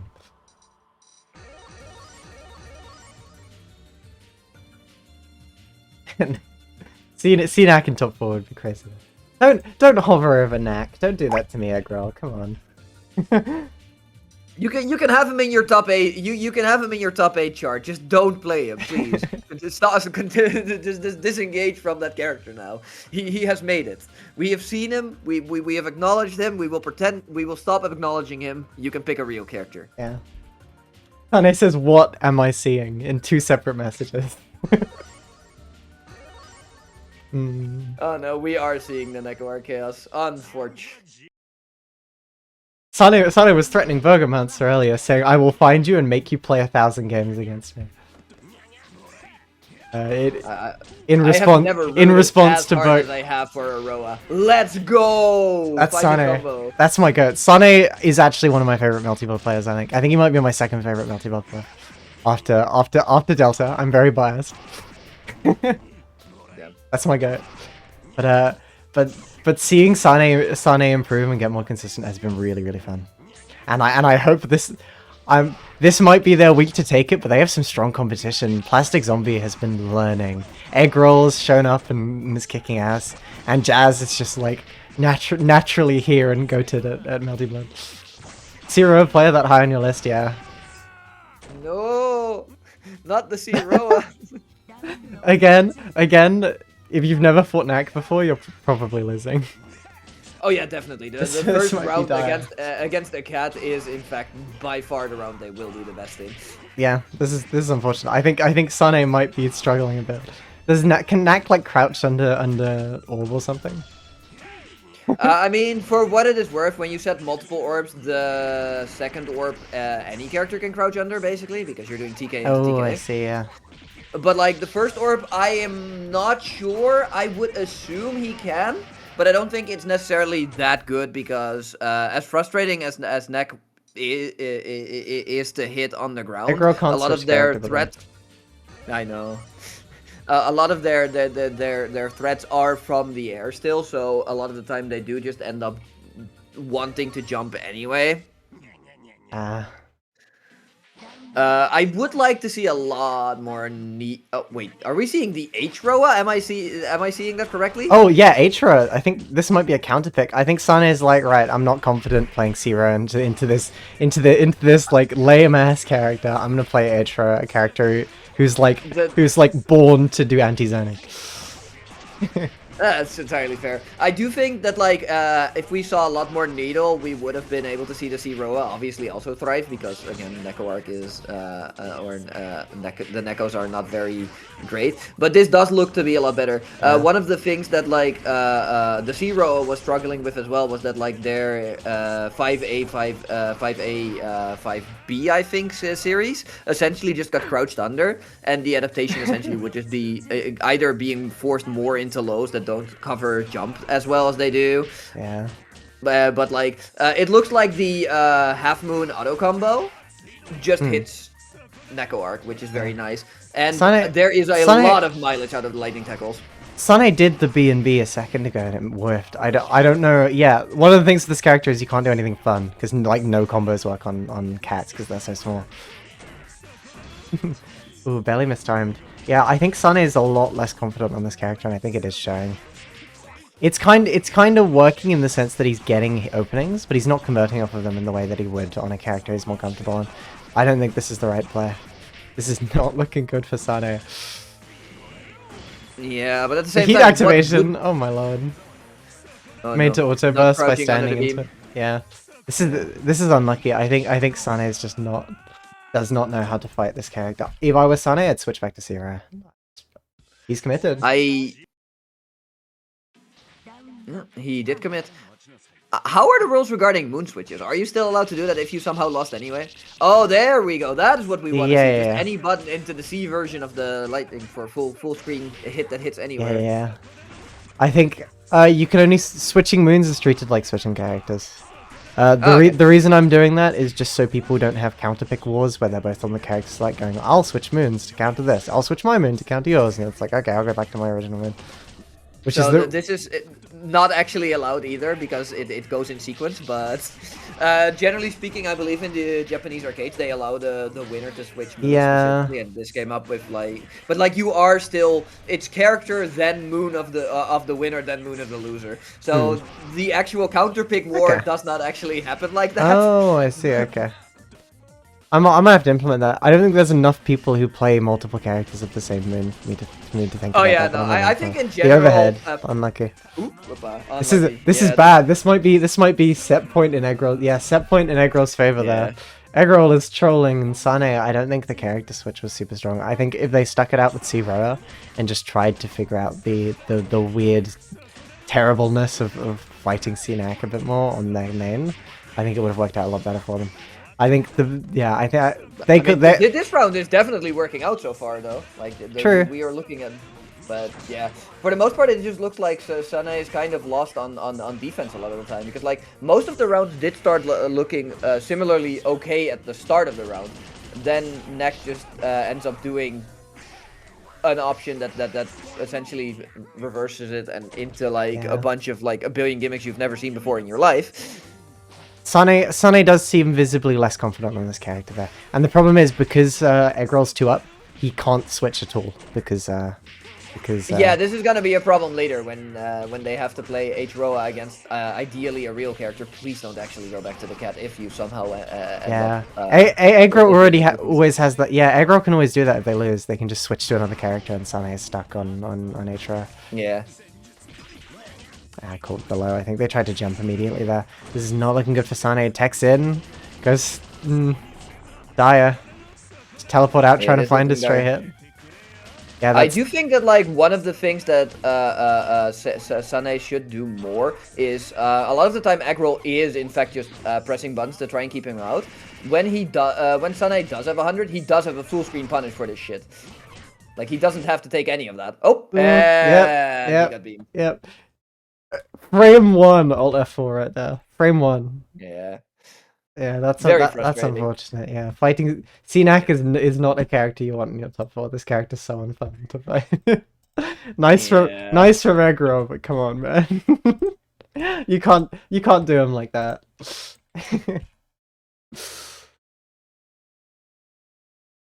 Next up we have Jesse versus Jazz. I'm excited to see this because we've seen lots of Plastic Zombie.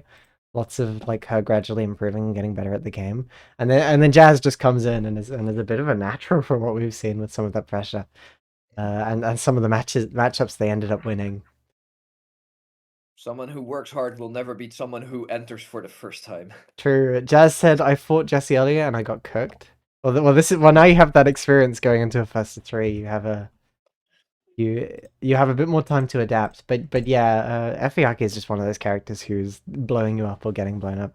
So I think getting blown up isn't as big a signifier if you're playing vFlippy than it would be on another character, because you can make one neutral adjustment and just get hit one less time and then like completely dominate the game because the character's so volatile.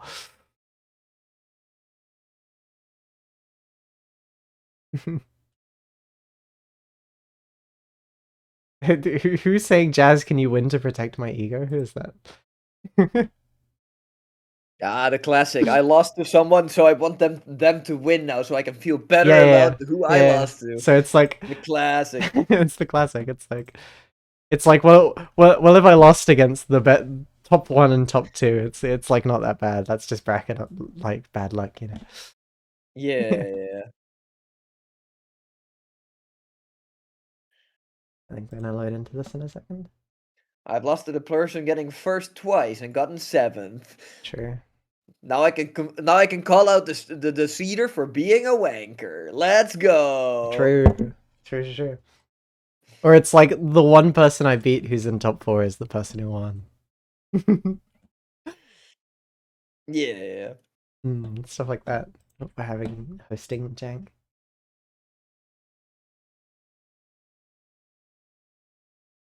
I'm ready for it. I am excited to see this though. I think C-Walk, especially the way that Plastic Zombie plays, which is like a very zoning based C-Walk, might be a bit of a struggle for Jazz to deal with, just because that's a playstyle that you don't see much on many characters. Like jumping projectile stuff. You see it occasionally, but the amount of like screen control and like area denial she can get if she gets like a jump into one of the rings, that can be quite scary. We're getting some advice in chat. Yep. From Alessia. Yeah. Hello, Alessia. Should I pick up the history or the mech history as a secondary? the real answer is, if you're still in a beginner bracket, secondary pickups are ideally don't. something for later. save the secondaries for later. Yeah. If you do desperately want to play a mage, C-Mech is the lot easier one to just pick up as a secondary. Hisui is the one that's stronger. Take that Yeah. as you will. Yeah. I think when you're a beginner at the game, until you're very comfortable in your main and you're like doing well against and like a proper intermediate player, I don't think in a game like this you should pick up a secondary unless it's like you're messing around for fun. I don't think it should be like a character that you actually try and learn. I think that's for later on when you have a better understanding of your character. My advice is always like unless you're just doing it for fun and you're just like messing around in like lobbies, you should save the secondary stuff for when you've like got a proper good intermediate character to base everything off, you know. I think that in every game pretty much. Yeah, secondaries should very much just be a for fun thing, and just not really as. Now that being said, as someone that has a secondary maids, I do want the other maids. True. Now this could be really funny because if Jazz wins this, we will have two people called Jazz winning the bracket back to back, which would be really funny. Bit of a weird interaction there. Trying to hit with 5A, but just out of range for it. Lots of teleporting around. Plastic Zombie does not want to interact with vFlippy. Do immediate pit loops. The end of the health bar. don't actually do it. It's not gonna. If Jazz pulls out the pit loops, I'll be very impressed, quite frankly. Absolutely. Very incredibly impressed. Ooh, bit too high. Yeah, it's unlucky. Just trying to push there, but Plastic Zombie was a bit higher than their height, so they couldn't like double that dash in and find the hit. Ooh, nice catch from Plastic Zombie with the sweep. Gets kind of reversaled there because they mess up the conversion, but yeah, just shield bunker out. Very low health for both players. That could have been the mash. It so won. Violent. The mash won that interaction. Oh my, yeah. Plastic Zombie maybe just trying to reduce, but gets a mash there and trades for the win. That was very surprising. Mashing always wins, says Jazz Arena. True. Into the knockdown. 5.3 damage, just shield bunkers out. Plastic Zombie very much so liking using shield bunker when people don't counter it properly. I think Jazz is going for lots of those like immediate Oki setups that would lose to shield bunker in situations like that. Yeah, a lot of the time when you're trying to go for the more clean Oki setups, it shouldn't lose to it anymore, but at the same time, it becomes harder. Oop.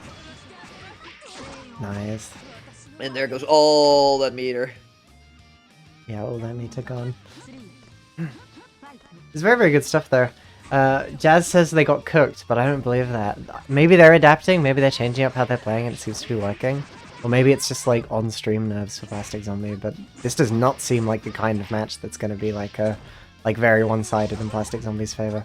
As much as Plastic Zombies had. You said it before earlier as well. Just take one less hit with Vermilion, and all of a sudden you're not getting hit anymore. Exactly, yeah. Just especially against the character this volatile, just getting hit once less can be like the difference between you getting stomped and the other person getting stomped. Yeah.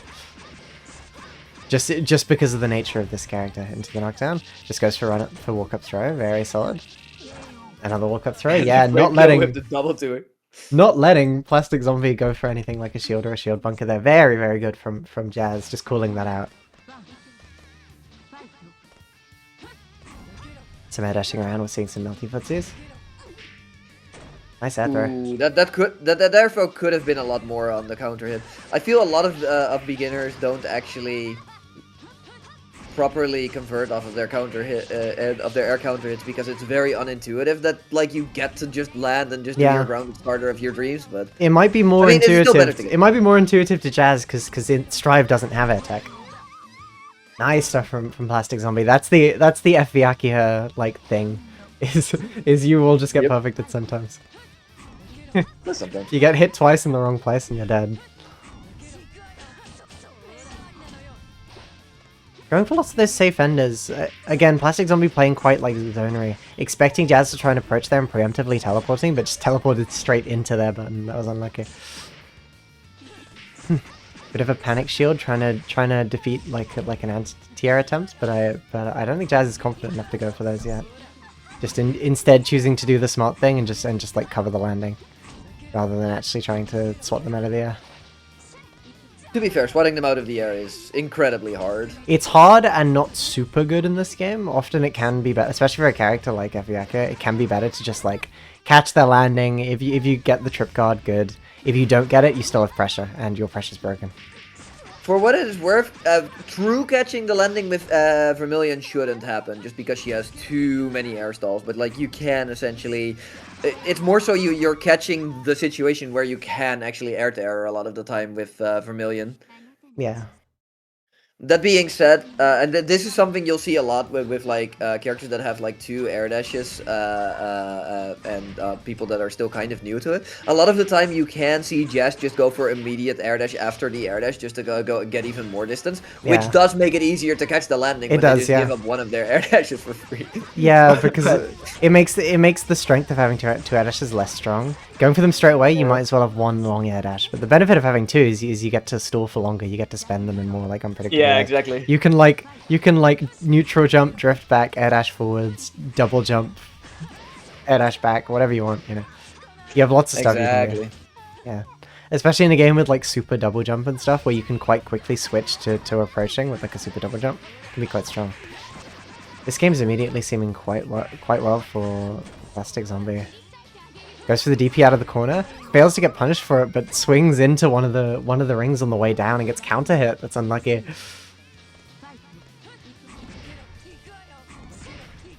Yeah. So those rings have a weird hitbox as well, where it's just like it feels like they shouldn't hit when they hit sometimes, and it feels like they should hit when they don't sometimes. Very frustratingly. Bit of a weird anti-air there with the 5B. I don't think either of them were ready for that. But yeah, the hitbox on it can be weird. It can make shielding it a lot harder. Oh, will she know the knowledge check? Oh, I know. Yeah, you can shield that, which is the main counterplay. I mean, the main counterplay is just going for a throw, and even if they tech it, meteor goes away. Yeah, just finding a place to charge meter. But yeah, Plastic Zombie just closing the distance and managing to get that stray hit. Nice, 2 up. Yep. This could still be anyone's game. I think Jazz needs to play a bit more patient. Is the main thing. Like spend less air options, and try and like weave between the rings a lot more than just running in before they hit.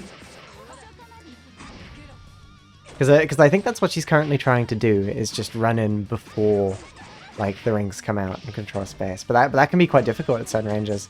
Baits the heat, but a bit too late on the punish. That's unlucky.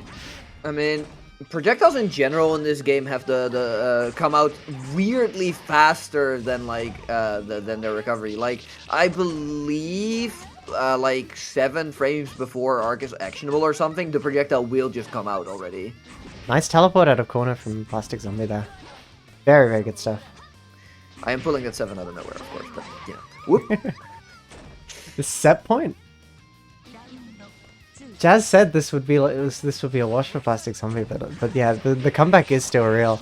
Starting off quite strong, not getting the knockdown they wanted, just a bit too high for the last hit of the JTC to hit.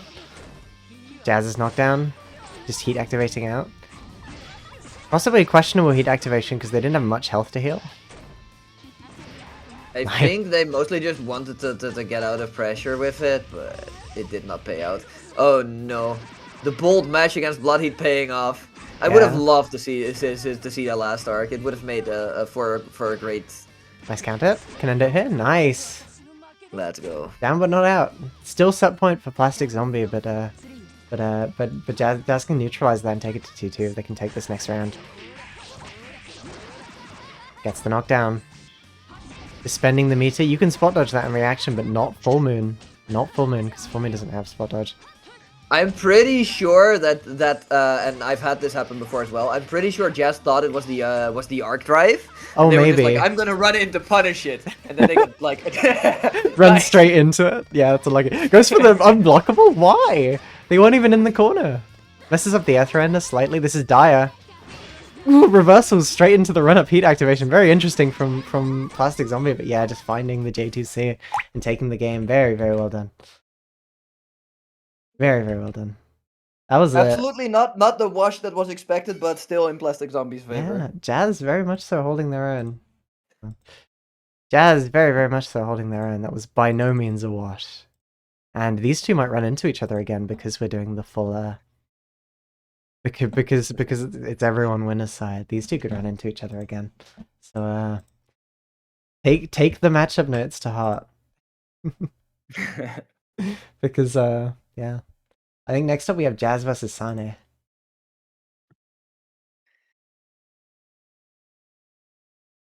Now Sane's blood is boiling right now, I'd imagine. Sane is here for blood. Sane is here for violence. I think this is going to be a bit of a situation where neither of them know the matchup. Because I don't think Jazz has played enough to fight Zero. There aren't many, like, beginner Zeros. And I don't think Sane has fought at vFlippy anymore because most vFlippy players have either switched or don't play the game anymore very much. Starling A says Michael Rowan needs to lose. Surely Eggroll won't pick neck against Warg. Ooh. Ooh. Surely, oh my surely. Oh my god. If Eggroll wins this entire thing on CNEC, I'm actually like, bruh. Maybe he's doing something where he's like, right, I'll commit to CNAC for winner's side, and if I get knocked down, I'll switch. But he's sitting pretty in winners finals right now. Very emotionally distressing. Yeah, very emotionally distressing for me included. I'm like cringing and gritting my teeth saying this. Yeah. Neko Chaos needs to lose it all. Yeah, absolutely. Yeah, we can't have a. I think we can't have a CNAC win the bracket. I hate to say it. We're gonna get more smurfing allegations.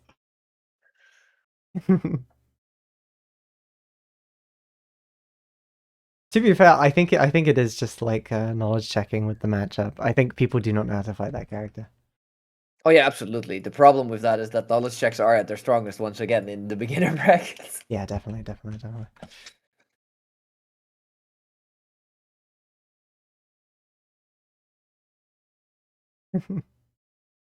Oh, they're in. I'm ready.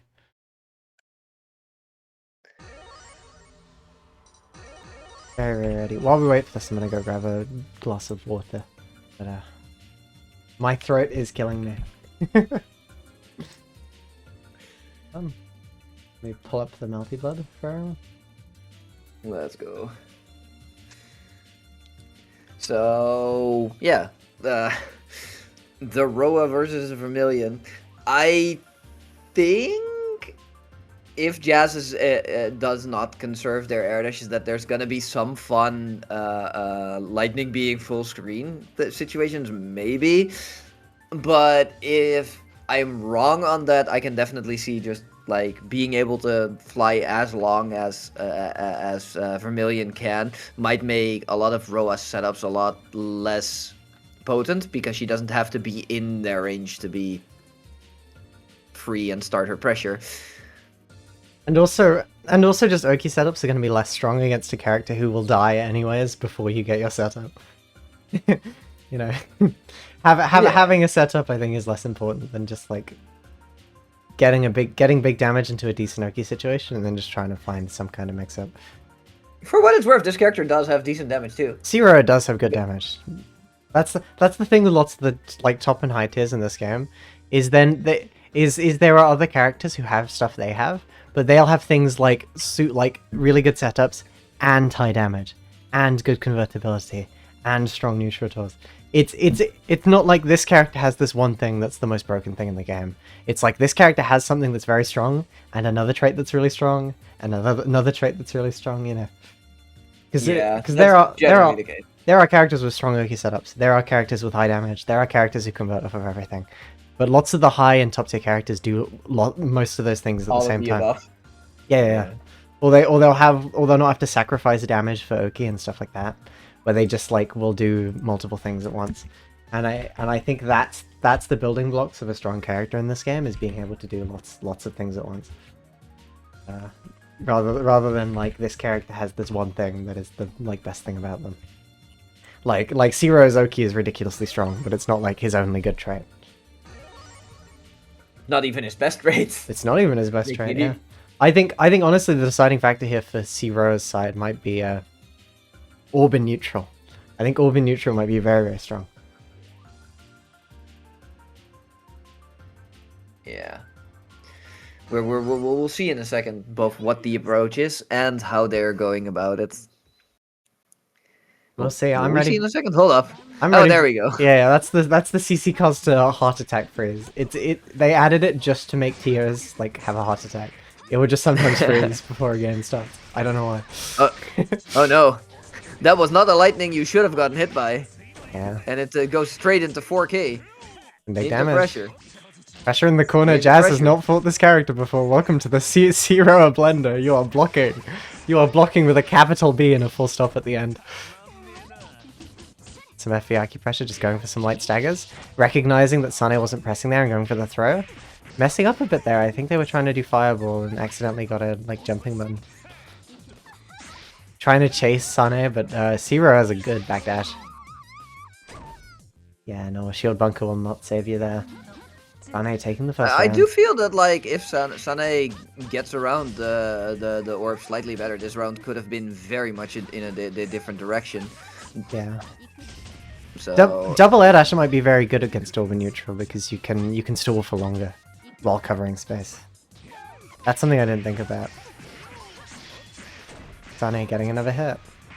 Messing up the combo a bit, but getting a tiny tech chase, but not converting either. Yeah, catching the backdash with the quarter cycle forward C. Orbs on screen, just controlling space. Yep, Sane's but looking they don't have a good detonation window. Oh, yeah. There was the good detonation window. When you have orbs up like that, the main thing that Zero players will look for is an opportunity to jump out and orb activate. Because even if you block that, you're under pressure. Too high. Unlucky. Nice hit from Jazz. Into another knockdown. Barely not killing. Yeah, just going for the throw. And there's the throw. I'm baffled that throw's working, considering this character has quite a long dash startup. I mean, if your opponent doesn't tech it, everything can work. True. Nice jump in from Jazz, just recognizing that Sane was committed to the orbs. You gotta be careful, they side switch. Got the hit, but didn't manage to hit confirm it. Again, just trying to quickly close distance, not letting Sane set anything up with the air dash, but just barely missing. Going for some more stagger pressure. Sane just respecting it and going for the backdash. Quarter cycle forward C, just controlling so much neutral. Nice, gets the anti-air with the orb activation. Nice jump over. I am done dealing with it. Look in. Nice, Jazz taking the first game. This is a... I think Sane has competition this week. Oh my. Yeah, here we are all like, oh, maybe they will get first this time. Maybe they will get fourth too. Who knows? Sane's in the worst position right now purely because he lost on winner's side to MBAACC. He desperately wants to prove that he got gimmicked out and he can win that, which I know he can. But absolutely, but it's just unfortunate. This is not a neck anymore. It's just unfortunate getting 3-0'd by MBAACC on stream. You know, Sane is the GOAT, but like he's got like fiery eyes right now. He wants to prove that he can win that.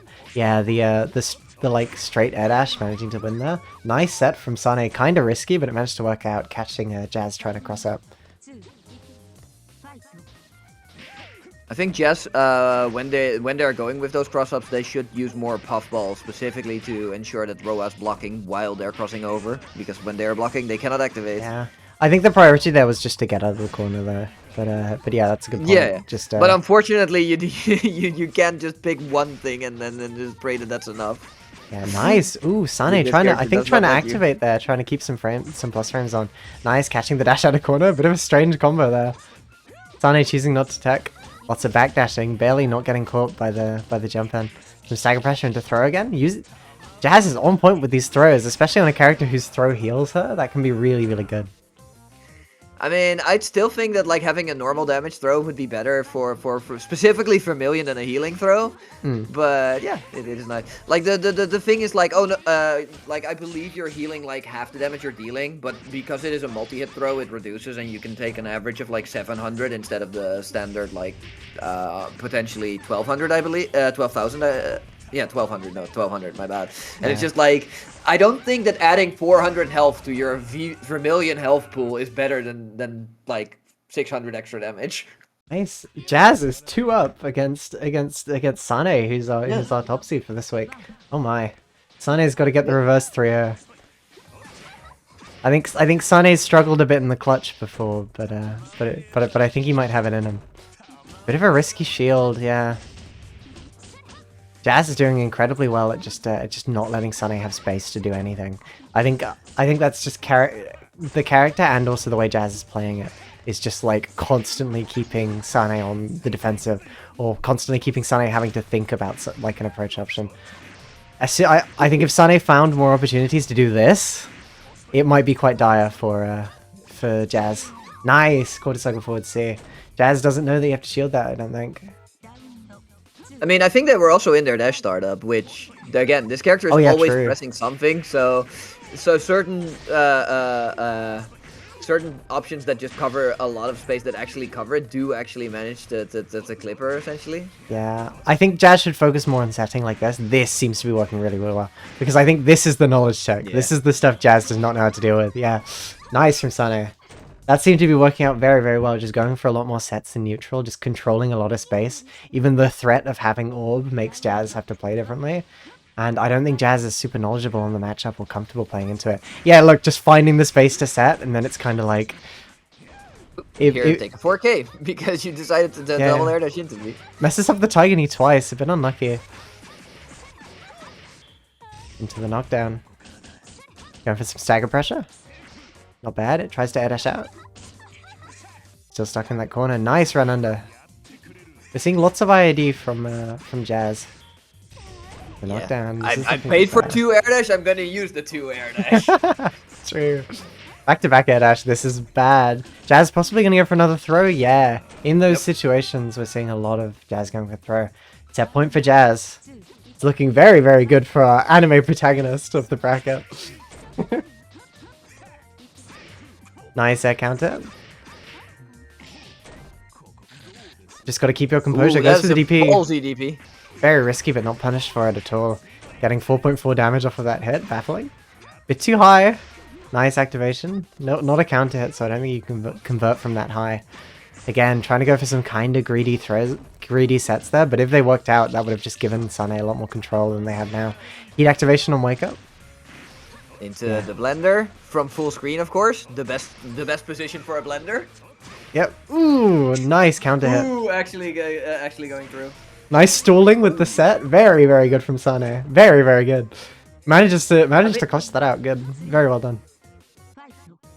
I think that set would have also been pretty interesting when Jazz ended up having to fly over certain orbs. Yeah. That being said, Jazz has not been really enjoying the ceiling as much and has mostly been doing low air dashes, which is also why the lightning orbs ended up being sometimes as strong as they are. Yeah, nice air counter hit from Sane. More controlling space, nice catching the jump in with the set. Good lightning strike.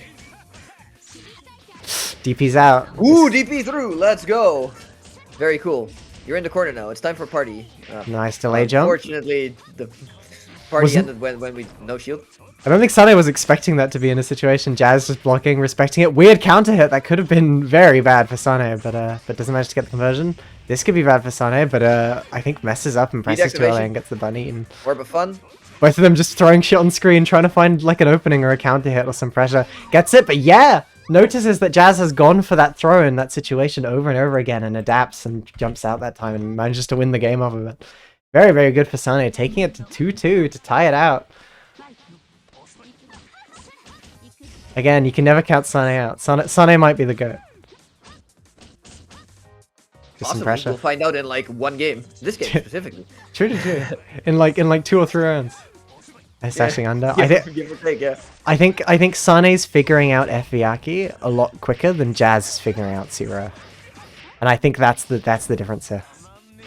I mean, as you say that, we are at this point in time where it's I don't think you're wrong, by the way, but it is still the health bars do not necessarily reflect it, right? The health bar disagrees. Yeah, getting some charges on, getting caught on the frame trap there. Yeah, he's plus. This is looking very, very good. Set point for Sane. Sane getting the reverse 3-0. Sane doing what everyone else keeps doing to him. Proving how adaptable and solid of a player he is. Nice setup. Messes it up a bit. Doesn't manage to get the conversion there. I think they were a bit too low to combo like that off of counter hit. Nice backdash. Oh, and that's the Clean. end. Boop. Clean. Very, very well done from Sane. Down but never out. Getting the reverse 3-0 to win that set. That looked dire at one point, but Sane is just... He's just sick with it. Very, very well done from Jazz as well. Jazz just showing up and making fourth in a game they've been like learning for like a couple of days. Incredibly well done. Just incredibly well done. Congratulations on fourth place, Jazz. Very, very, very well done. Your vFlippy might be goated. It might just be Might just be goated. Yeah. It might just be quite possibly. But that's the Sane diff. The universe is trying to put Sane in at least grand finals. Yeah. Very, very well done. Congratulations on fourth place, Jazz. Very, very well done. It's vFlippy is a fun character to watch. I honestly think both are. I feel like that's a hot take because people really don't like Zero. I like watching Zero. I think it's really fun to watch, but really awful to play. Like, it is really cool to both see someone trying to set up a minefield and then to move around a minefield. But I don't think it's that fun to move around the minefield when you're just trying to like footsie with your opponent. Yeah. But like I think most people do actually enjoy watching Roa do his Roa-isms. Jazz asks, I feel like I was blocking the air projectiles, but I guess not. And Sane says air unblockable, and Jazz says, oh, I need whatever drugs the devs were on then, Lamau. You need shield in your life is the real answer. Yeah, you can shield those. The air, like, not the air one. The quarter circle forward C, the EX fireball on Roa, that massive projectile fireball, you have to shield it if you're in the air. It's air unblockable. Luckily, there's like the super flash before it, so you can reaction shield it. But if you're doing anything, you're fucked. It's really good at catching like IEDs or people trying to land with buttons and stuff, or people backdashing. It's really, really good at catching that kind of stuff, especially with just how big it is. And he converts off of it as well. Because he's honest mid's Michael, you know. He converts off of that. They are neither honest nor mids, but he is still honest mid's Michael. It's true. Kamare was on so much coke designing Zero that he forgot to click the air unblockable tick box on the projectile, says Midori. Well, he got buffed in current code to be like this. He was terrible in Actress again. Honestly, I was fine with that one too. True. Most of the fucked up characters in current code are characters who either weren't in the previous version or got some change that fucked them up from the previous version. And Arcade, who just happens to be there. She's John Meltyblood. She has to be at least like pretty solid. I mean, she's a bit more than pretty solid. She's pretty solid, quotations.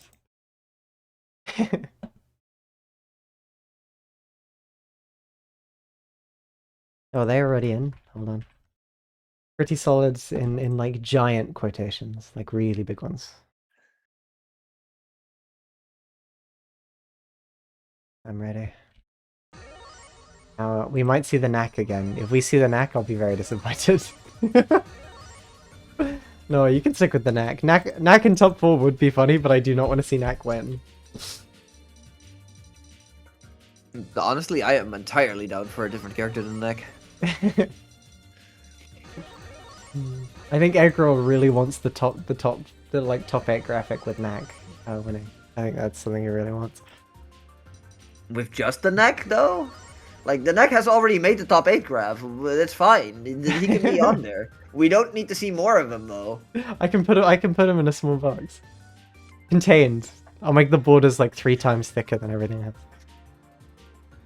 Contained in his like box. Yeah. Kimono didn't know that Nero summons don't disappear on hit. Apparently, so that explains a lot about the character. It really does. All right. I think he is going for the C coma unless this is the fake out. No, he is. He's committed. He's committed.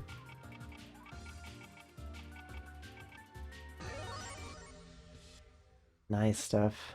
Yeah, winners finals. Go.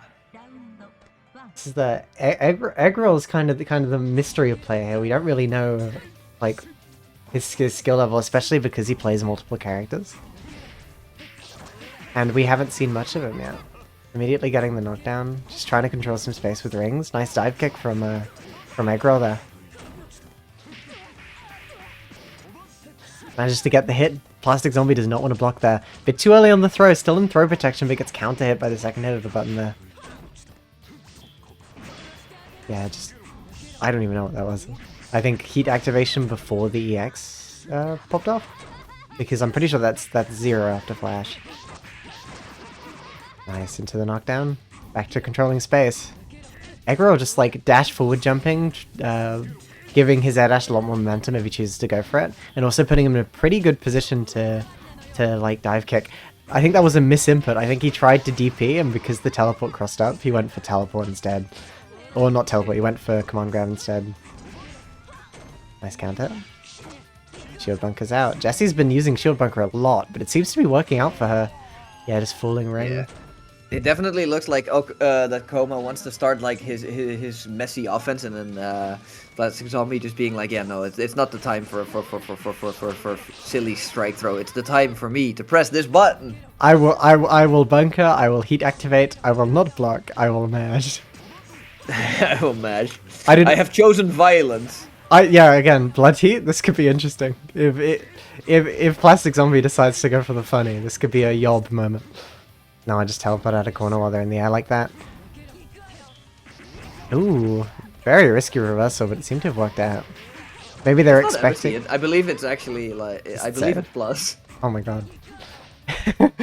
This C Coma character has so many reversals, I actually can't keep track of them. Heat activation again?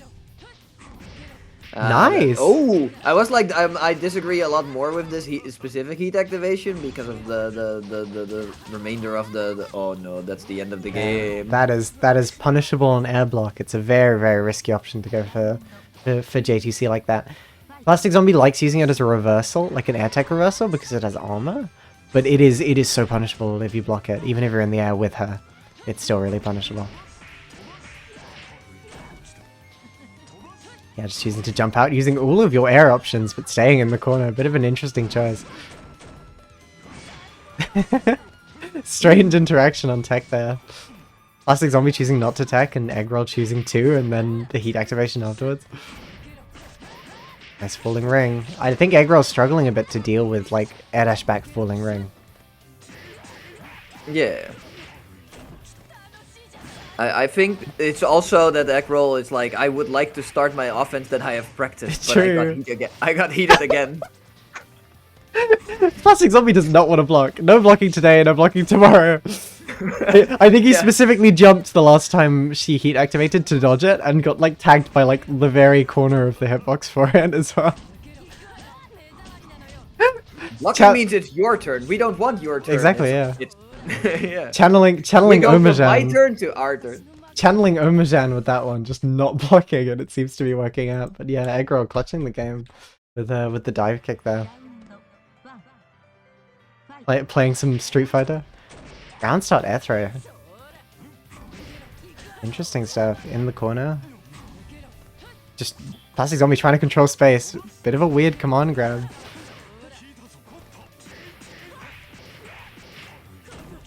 Pushed into the knockdown. Heat activation, yeah. No, this time he dodged it. Yeah, he Wait, did. wake up to reversal? Oh, not in time. Yeah, the heat ran out. Yeah, the anti-air. I think you have to shield that. You could probably air dodge there on reaction. I don't know how active it is.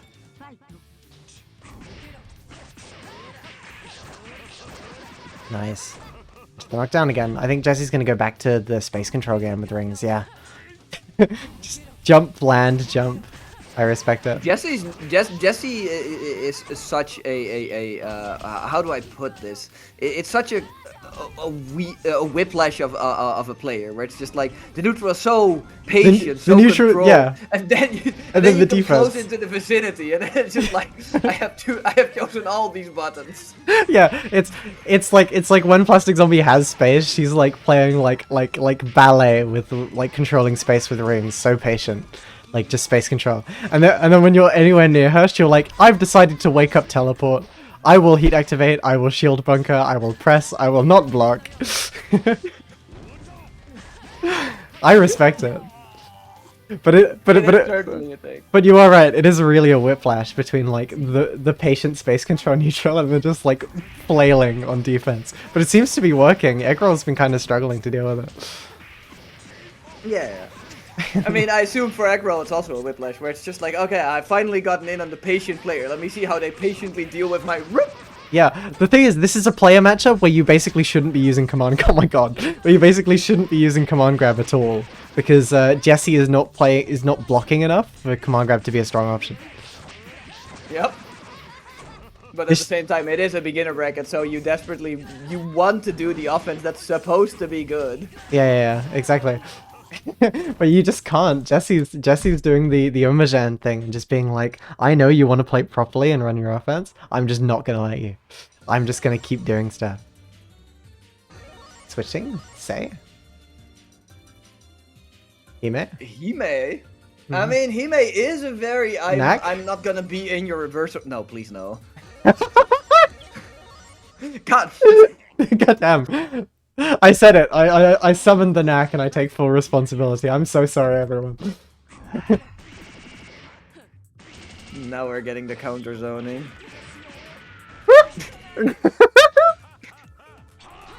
Yeah, Jessie might have to play differently here. I think that's hard. I think CNAC might be a difficult character for people to fight in a beginner bracket, because this character does require you to play differently. I'm baffled that hit. I know that she has experience fighting this character as well, because we have a Archie who's done some commentary for me, plays CNAC. Oh damn, I thought you were gonna bring up Arsenal, but no, apparently there's more people trying to play out. Yeah. Ugh. I've never seen a in my life. I know. that was not nice. That was not. Oh my god. That was not pleasant. No, it was not. I didn't like that one. Yeah, just go for a simple combo. A bit too high for the knockdown. Trying to control space. Oh my god. I say I counter it? Yeah, just easy combo. Again, doesn't get the knockdown they wanted. A bit too high for it. Seeing a random projectile on screen, not doing anything, being like, should I shield? Then nothing happens. Tries to bunker out, but oh my god, what am I watching? Nice, TV counter hit goes to the unblockable. Completely ducks the unblockable by being neck. Very funny. The unblockable is now an overhead. It's true, it's true. Or low, actually. It's now a low. It only hits when you're standing. Yeah, exactly. Again, knack buttons are so like negative disjoints that got hit by the heat activation. EX teleport for fun. Cat reversal, just blocking it, going for the overhead. But she's seen that before, it seems. Whoa! Oh, this could be the end. The actual knockdown, not the end, because I am bad at counting. Yeah, nice. I was off by a pixel. It's Joe. Does the unblockable whiff on knack? Yeah, I think it whiffs on knack crouch. It might as well be a low. It's like Hisui 4B, where Hisui 4B is like a button that hits on the ground, but it's hard coded to whiff on stand. Or whiff on crouch. It's an unblockable too. Yeah, it's an unblockable. It just whiffs on standing. Not stand. It's crouch. Oh no, wait, it whiffs on crouch. Sorry, yeah, it whiffs on crouching. I would have really liked it whiffed on standing instead. It would have been. That would have been really weird. How do I even commentate this? What is happening? Ladies and gentlemen, I'm as confused as you are watching this gameplay. Nice, getting a bit of a hit there. Cool conversion. Doesn't get the ender they Yeah, wanted there. they are definitely trying to adjust the combo to work. Oh, that was not the disc you wanted. It was a counter hit. You could have gone a real bomb, but well, maybe not. It's knack. Oh, this almost worked. I think Hey. I think Plastic Zombie's playing the patient game and just being like, right, I'm gonna wait for you to like fall and then just like press buttons. Yeah, actually playing Hime. Now we're getting to Hime. Let's Hime. go. Nice stuff from Plastic Zombie though. It seemed kind of dire at the start, but they slowed down their game plan and they were like, right, I'm just gonna dash block, I'm just gonna jump block, I'm just gonna like wait for him to land and then swing at him when he lands. And that seemed to have worked. So we saw some combo adjustments there as well, which seemed to have worked out. Round start DP. Their violence is being chosen here. Yeah, tries to go for bunker again, but gets a bit too early, I think. Does not look like Plastic Zombie is ready for the fucking oh my god Hime stuff. Getting tossed around. Managing to recover some health here. Nice, JTC. Oh my god, the armor went through the button. Nice counter hit. Yeah, Messes up the conversion. It's only a single hit. Maybe she's in knack mode. She's like thinking of Hime as being like knack. Hime is shockingly small for how big she is. Like her actual hitboxes look very silly. I know exactly what Jesse's looking for here. Dire. Yeah, unlucky. You can't jump out there. The mid screen low. That's so scary.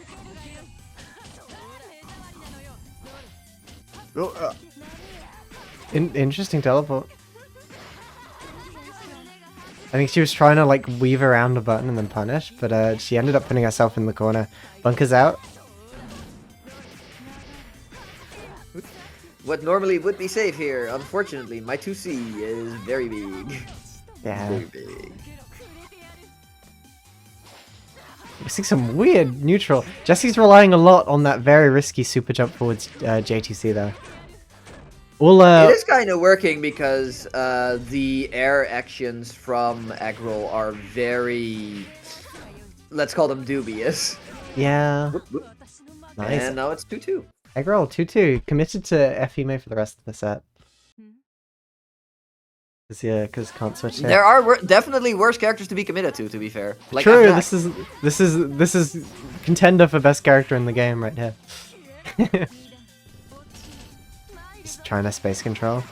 Very risky approach. It seems to be working there. That time expects Eggroll to jump, but Eggroll is staying on the ground. Tries to bunker out again. Jesse does not want to block. That was the strength I was talking about with Hime, where it's just like, okay, I'm trying to shield bunker on my defense, and then just not being in range for shield bunker. Yeah, with massive buttons. 2C is just such a strong button in pretty much every game state that isn't defense. Teleports through, but yeah, unlucky. I think Jesse's struggling a bit here with the matchup. That's free EX guards. Oh my god. Shimmy. Vertically shimmy is the button with the J2C. Well, let's go. That was kind of fire. Nice. Jesse's on set point. This has been a really weird set. I think it's the best way to describe it. Gets a bit of a counter hit there. Again, just throwing out some projectiles, trying to find something. Trying to get something started. I've noticed you have tried to throw out a projectile. Let me just fly at you.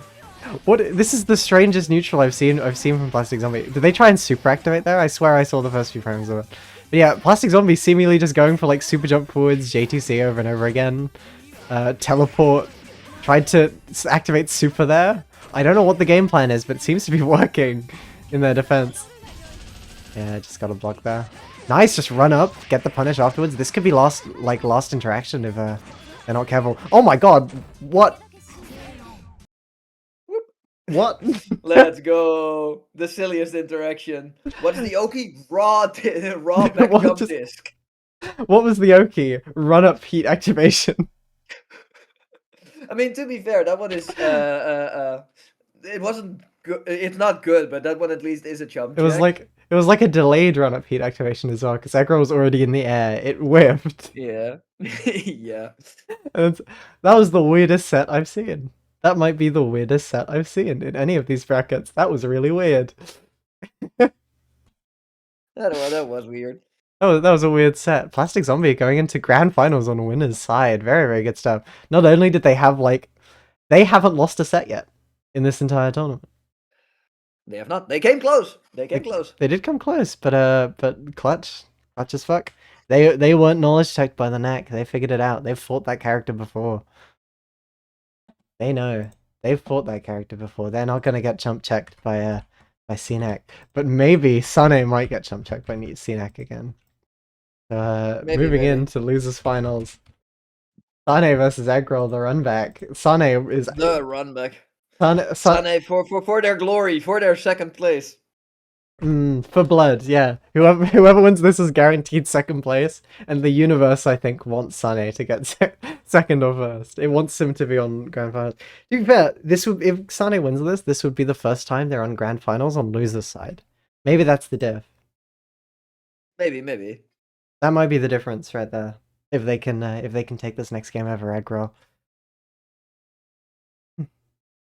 That was, yeah. Someone says Tony Tea Party situation is crazy. True.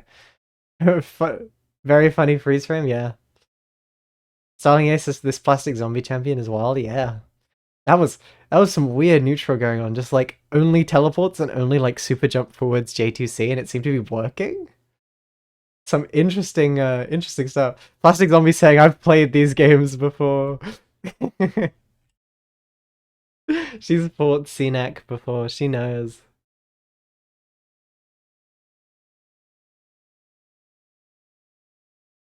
Yeah, so now we will see if the neck was a winner's side only thing, or if we're actually still in that part of the character select screen. To be fair, it might be a good pick for Eggroll because it's first to three. You have some space, and like a 3-0 on a character is so dominant. It might just be the play. I think Sane should stick with 0. I think he's a lot more comfortable on the character, even if it's like in theory easier for HRO.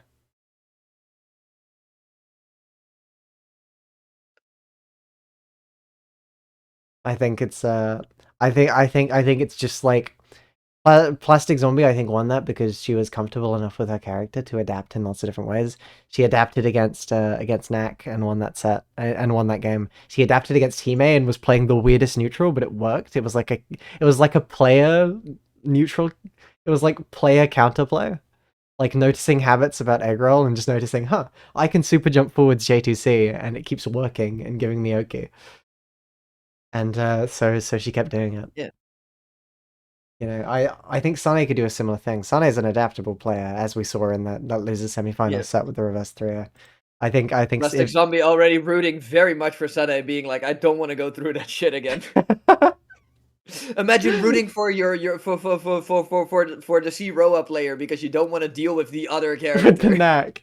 C-Knack banned from the tournament for being too broken? Question mark? No. If we're gonna ban any character, we're banning all the Miyako moons. They're too good.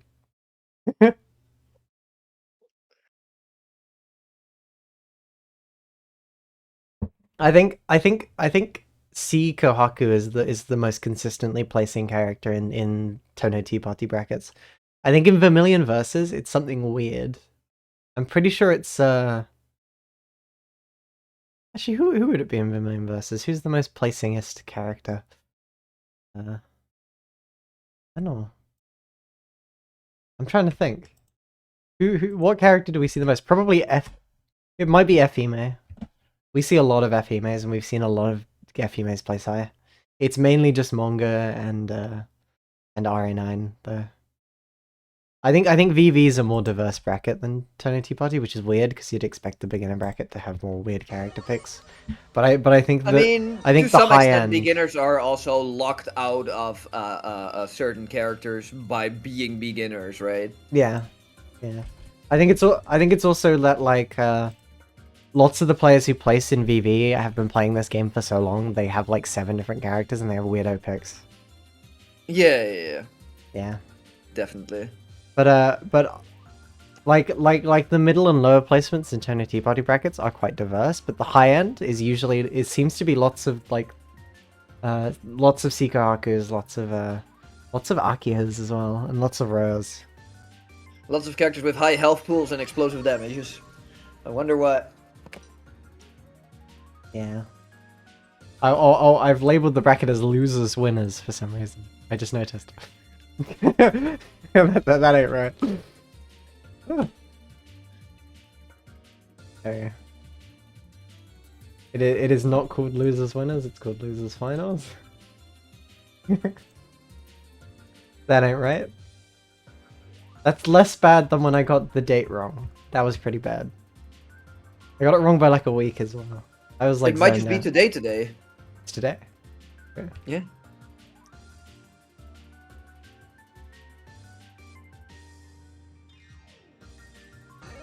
Eggroll apparently sprained his ankle. Somehow. It's a good. By playing. It's a good thing he can use his control. Oh no. Yeah, welcome to CNAC Hell. This is Sane's chance to learn the counter. Oh my god. Oh my god. Nice patience. Punish on the button. Let's go. That was high. Setting an orb. Good patience, Beam, yeah. Beam. A fun fact about these beams, I do believe they don't do chip. They're just red chip, basically. Huh? So they don't actually pose. They don't actually pose an invitation to. Yeah, to start approaching, essentially.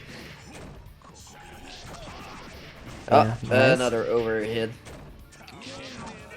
And that's not an overhead. Sane's got to experiment a bit here. I think he can't play the neutral he's used to playing.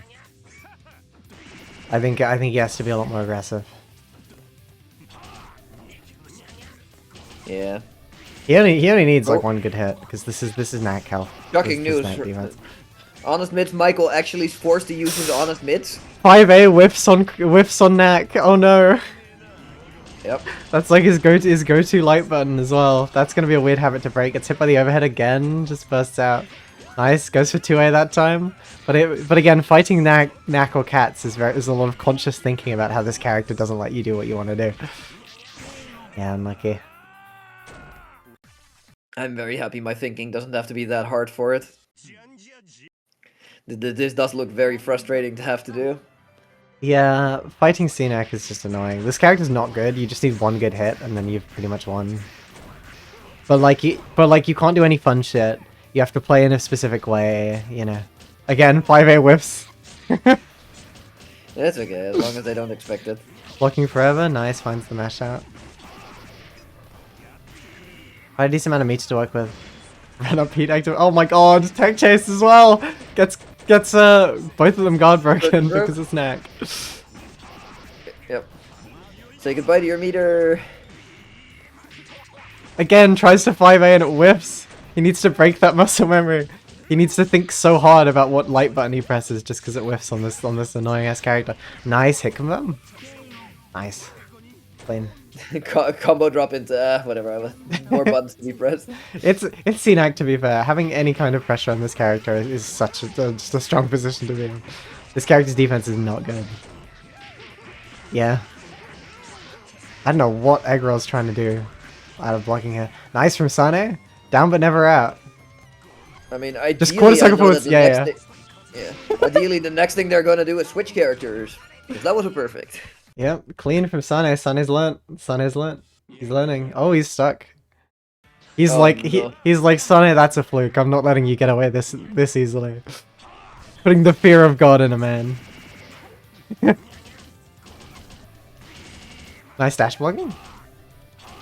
Yeah, again, going for that double JC. Ooh, weird. Oh, nice. Oh. Unfortunate lack of conversion. Yeah, goes for falling button. Barely whiffs. Spacing traps himself a bit there. Again, tries to go for 5A. You cannot 5A this short character. He's so tiny. Kind of dire. Blood heat. Gets hit with the overhead behind all the animation on the projectile. That's unlucky. Nice anti-air. It might have just been a fluke. Let me just shoot the beam again. Everyone is cheering for Sane. Everyone and their mother is cheering for Sane. Yeah. First time there's been so much support for a Zero player. Sane playing very, very safe here. I don't know what the plan is, but he's experimenting. He's trying to figure it out. He goes for far set. Interesting. Nice. Finds a bit of a match there. This could be really, really good if he takes advantage of this. He's going for the route. Going for something quite simple into a quite simple setup. Very, very solid. Let's keep the plus frames on. Manages to heat activate out of the corner. Yeah, that's so active. Sane's playing so patient. This is really good adaptation from Sane. Nice. Keeping the plus frames on. Nice. Spending the meter, catching the jump out. Nice. We love to see those needles. Nice from Sane. This is playing so patient. Yeah, that's They're not in the near lead. idea. They can kind of just vibe now to some extent. Because the chip out situation on Neck isn't it. Oh, but now he has the health lead because he heat activated and took chip damage. Yeah, he's gonna try stalling. He's just stalling by doing JC over and over again. Nice mash up from Sane. Yes, there we go. that's my goat. That's my goat. This is my goat. Did I mention that I think Sane is one of my favorite players to watch? Look at this. You're seeing his mind working. You're seeing his mind working as he plays. You're seeing him try and figure stuff out, and that's the joy of beginner brackets, especially with a player who's as versatile as Sane. You can just see the adaptations he's slowly making and how he's changing, how he's playing. It's really fun to watch. Oh, spacing trapped, unlucky. Ooh, tries to 5A again, but it whiffs. The muscle memory screwing him over.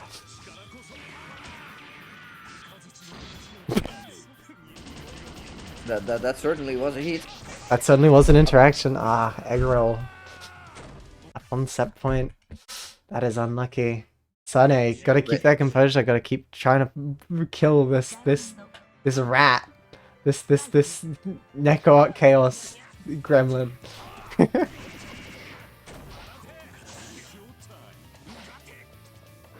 He is on screen. So the deers don't actually do anything, unlike the normal narrow deers, but they do bring a certain emotion to the table. Yeah, messes up the conversion there, but catches the heat activation that Aggro tries going for. Very, very good. Just stalling. Ooh, it's too late, I think, but that's a hard thing to do. Nice, just use the plus frames to run up and press a button. Very good from Sane.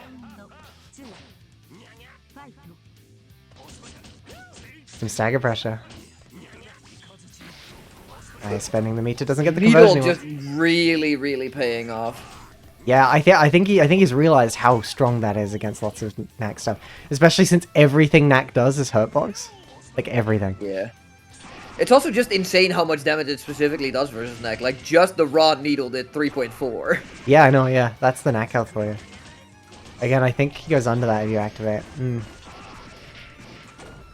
And looking a bit dire, but he's got the round lead. Nice, activates, but just pops hit. Give me some plus frames. Oh, nice, the needle into the setup, the lag, trying to screw him up. Oh my god, the lag. The lag making them both drop. And when you think about it, the dropping is an advantage for one of these players more than the other. It's true. It's true.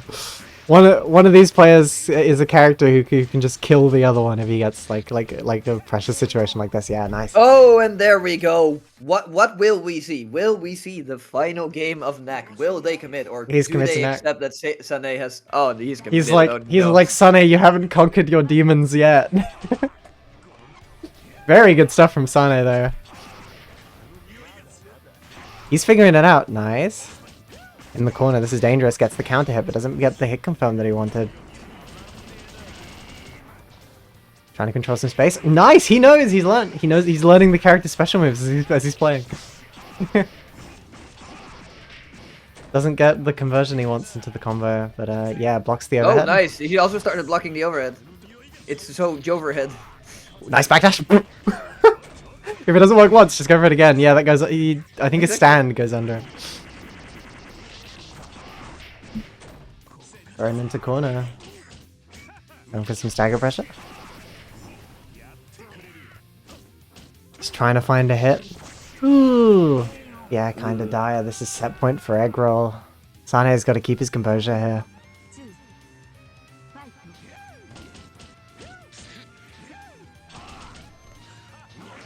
Nice air dash. I kind of want to see some more DPs from Sane versus like certain. I have to extend my hurt box here. Actions from Neko or Chaos. Yeah. Whoop. Nice. Going for a setup. Nice. Getting some damage. Doesn't get the conversion they want. Heat activation. Yeah, you just gotta respect that. Goes for the overhead and blocks it again. He's learning. He's Yeah, learning. he has learned the overhead's visual distinction of like when he's shaking, I'll just block high, I guess. Yeah, yeah. Ooh, 5A again. Misses. Oh no. EX Needle. The block, but This is not looking good for Sane. No, this is gonna be bad. Reduce with you like your life depends on it, because it does, and he techs into the fireball. That's unlucky. Techs into the fireball. The second place curse has been broken, just not in the way we wanted. Techs into the fireball. That's so unfortunate. Sane trying to scramble out in that last situation and getting caught for it. Unlucky stuff, but congratulations on third, Sane. Very good adaptation there, but yeah, the knack is scary. Plastic Zombie says, "Oh man, oh man, oh man, indeed." Oh man, indeed. Oh man. Yeah. Are we ready for grand finals? What do you think it's gonna be? I don't think it's gonna be the cat, because I don't think the cat worked nearly as well against Wark as it did against the Roa. Yeah. Do you think it will be a run back with the Hime, and then just being like, okay, I'm just gonna like block the I don't know. I80 J2Cs? I think the most consistent of Agraw's characters is the Coma. Probably. Yeah. I think Jesse knows how to deal with Sinek. And I think the Hime was kind of shaky. Like Jesse was getting away with a lot. Jesse was getting away with a lot against Hime. Yeah, but at the same time, that also implies that it's very easy to make minor adaptations and just all of a sudden having the Hime be a problem again. Yeah. Because like one of the things that the Hime did do was like Jesse's neutral is normally very patient, and then the violence is just on defense. Just by Hime being as big as she is, the neutral also became very violent, which can be pretty exploitable if you're like good enough at just like waiting it out just a little bit. Yeah. So yeah, Eggroll on loser's side and Plastic Zombie on winner's side, not having dropped a single set so far. The only person to, I think Sane did that in the previous 2 weeks. He went to top 4 grand finals without dropping a set. It might be the curse of the beginner brackets that whoever's on loser's side just like sweeps. But yeah, Sane said, "Yeah, I'm uninstalling. Bye." Poor man. Congratulations on third though. But yeah. The knack busted? Question mark? What are we thinking? Knack might be busted. Knack might be it busted. might be a bannable character. It's true. Anyways, grand finals. I'm nervous because I don't know who Eggroll's gonna play. It's part of the excitement. We will see a character we have never seen before. Maybe. We'll see the C-Roa. Eggroll C-Roa? Wild. That'd be wild. Yeah, it'd be pretty funny. It would. I think I'm ready. I think we're synced. We might be synced. Is it FC? That's... FC, okay. I know a bit about FC because I used to play this character.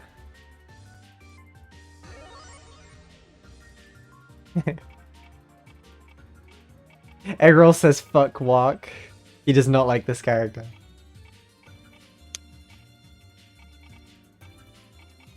FC is an interesting choice there. I think one of the things that's going to be frustrating for Jesse is that like the rings do force a very honest wake-up game. As for the neutral, I think a lot of it is similar to the Hime situation, where it's just like there are rings that you can set up to be really strong, similar to Pillar, that you can just fly through with a call-out J2C. Yeah. So yeah, we'll have to see. Yeah, for now the main appeal was very much the rings. I think this is Eggroll's main. His pressure's a bit shaky on this character. He's not going for the usual setup. But yeah, I think Jesse struggles with characters with strong IQ like this. I think It just looks like a lot of these rings. It's not even like, oh no, the mix after is hitting me. It very much looks like the ring itself is hitting. Jesse does not want to block. Yeah. I respect it. Yeah, Which EXTP. It is very respectable, but this might not be the character to not want to block against, because those rings might just be... Yeah. Again, kind of getting ran over so far. Messes up the setup again, but it seems to not matter too much. Again, messes up the setup, but yeah, typically the setup there is you do ring into dash neutral jump JB, and then you either do a delayed JC so it doesn't come out before you land, or you do an immediate JC, and it's the double overhead or the like JB land into low, because F Moon of course has no landing lag on like Of course, they need it. air buns. Yeah.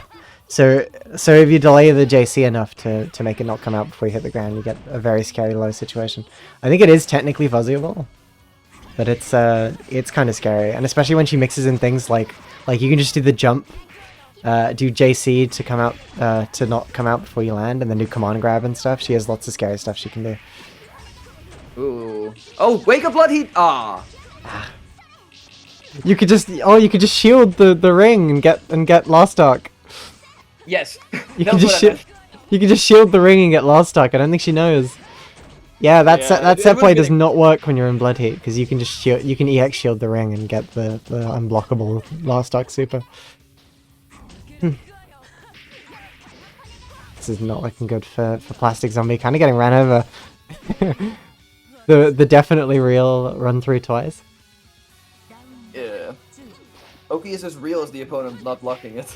True, nice. Air throw at the start. Eggroll's locked in. I think this is his main. Yeah, using the armor on JTC there. Very risky, but it seems to have worked out. Nice 2B interrupt. Again, now this is Plastic Zombie's first time being able to control space with rings so far this set.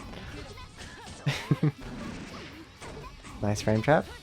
Just techs under it. Gets the counter hit. Yeah, you're in stun forever if you trade with that. Yep.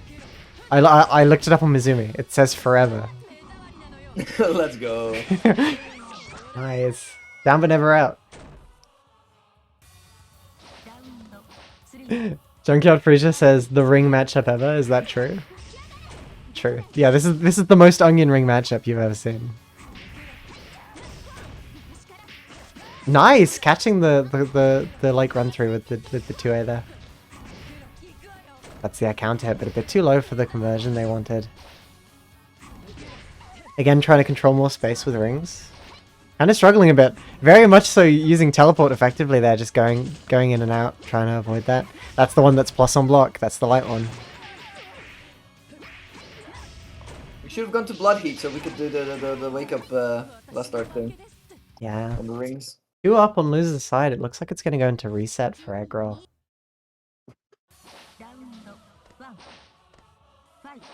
Scary situation for Plastic Zombie. I think they have to block a lot more.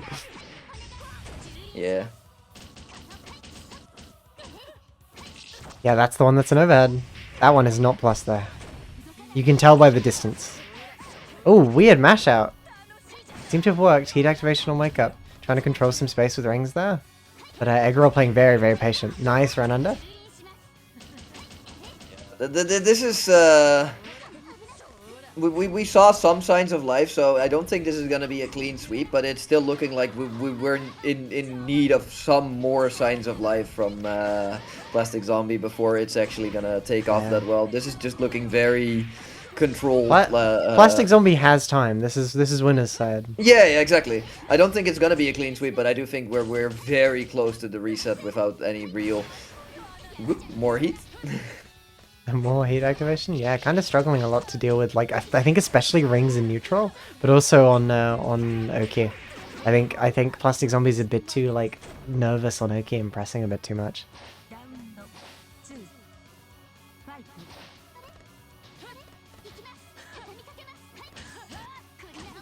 This is F Seifuku, which is the school uniform Akiha. There's 9 Akihas in this game. But this Akiha has the same moveset as Type Lumina Akiha. This character's weird. She's like definitely like a set play space control character. She has very, very strong pressure.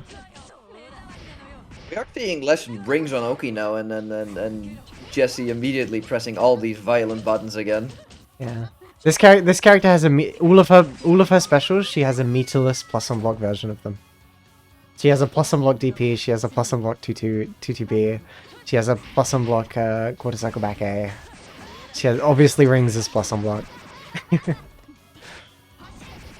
But this character is very good at making you block forever and like keep using plus frame resets and stuff. And has decently strong IQ as well.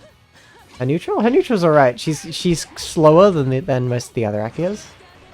But rings can control a lot of space, and she has really good buttons.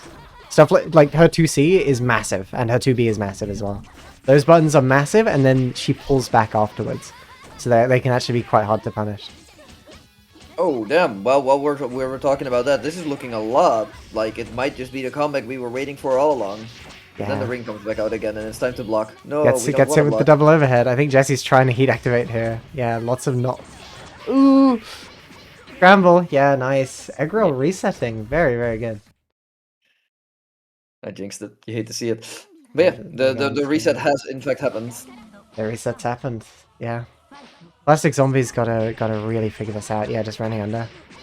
Her ground dash speed isn't bad, but I think I wouldn't be super confident in like her walk speed or her like air movement. She might be the slowest Akia.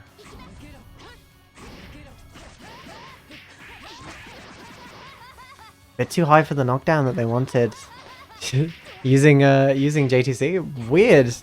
The lag gave Plastic Zombie like a really big window to punish that with a jab. It's heat time. It's heat time. Yeah, baits the shield by just empty landing into low. Does not want to block. Doesn't have the meter to say no to blocking though. Yeah, true. Low shield because the too many of the run-ups were in fact the 2B. Nice. Ooh, yeah, risky again. That's punishable even on air block. Gets the cross up that they wanted, but this game has really good cross up protection, so it's not real. But Plastic Zombie blocking it and not blocking it anyways. Ooh, very risky air throw there. Into a bit of a knockdown. Tries to go for a low shield, expecting the like run up 2A, I think. Disc is on. Again, Plastic Zombie keeps pressing into that. I don't know what they're trying to do. You just have to block. Unless you have resource to work with or like some kind of very specialized move, you do just have to block. Using the opportunity she's stuck in ring. Versus, I don't think not blocking through Disc is that That's desirable. Plus. Yeah, gets the command grab. Oh my god, stop! We are seeing some BM. We are seeing BM, yeah. We are seeing BM. Stop. Nice ID, yeah.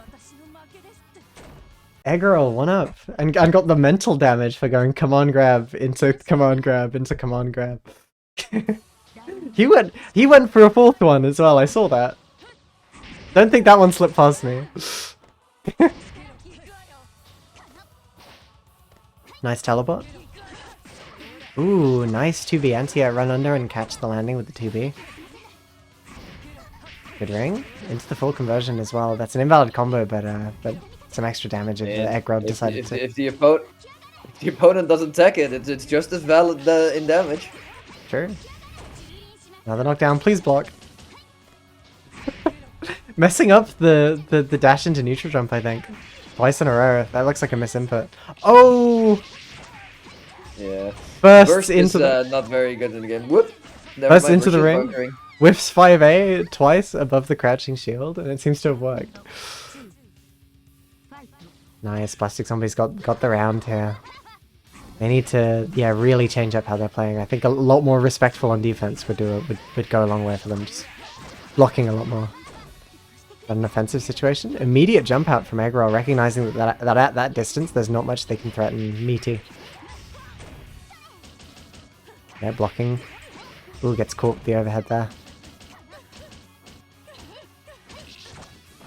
That might look like a really scary mix-up situation right there, but that's all cross-up protected. You can block that either way.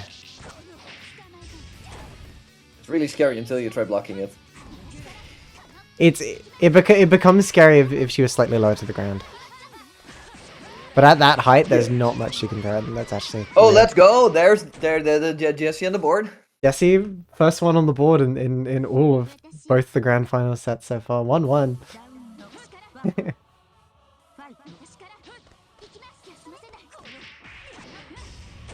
Actually just Looney Tunes pressure. Damn. Again, not blocking. Ooh, but messes up the jump in there. I think they didn't press the button too early and it got eaten by the lack of buffer. Nice run under 2B from Jesse. That seems to be working really, really well for them. Gets the count hit again. Tries to DP anti-air, but yeah. That's fake anyways, because you can shield that reaction. The neutral is starting to look, from Jesse's side, is starting to look a lot more disciplined again, which is very nice, because I don't think that their Oki situation has improved that much, but like, Eggroll is just not getting the hits anymore a lot of the time. Yeah, especially... And when they're getting the hits, they are awkward. Plastic Zombie's taking a lot more advantage of like, being on the ground when your opponent is in the air, which is a very strong situation in Melty Blood if you're like ready for it. Because Jessie's getting lots of like run under outside the range of her buttons and then 2B and catch the landing. With grounded buttons obviously being unblockable against airborne opponents. Yeah.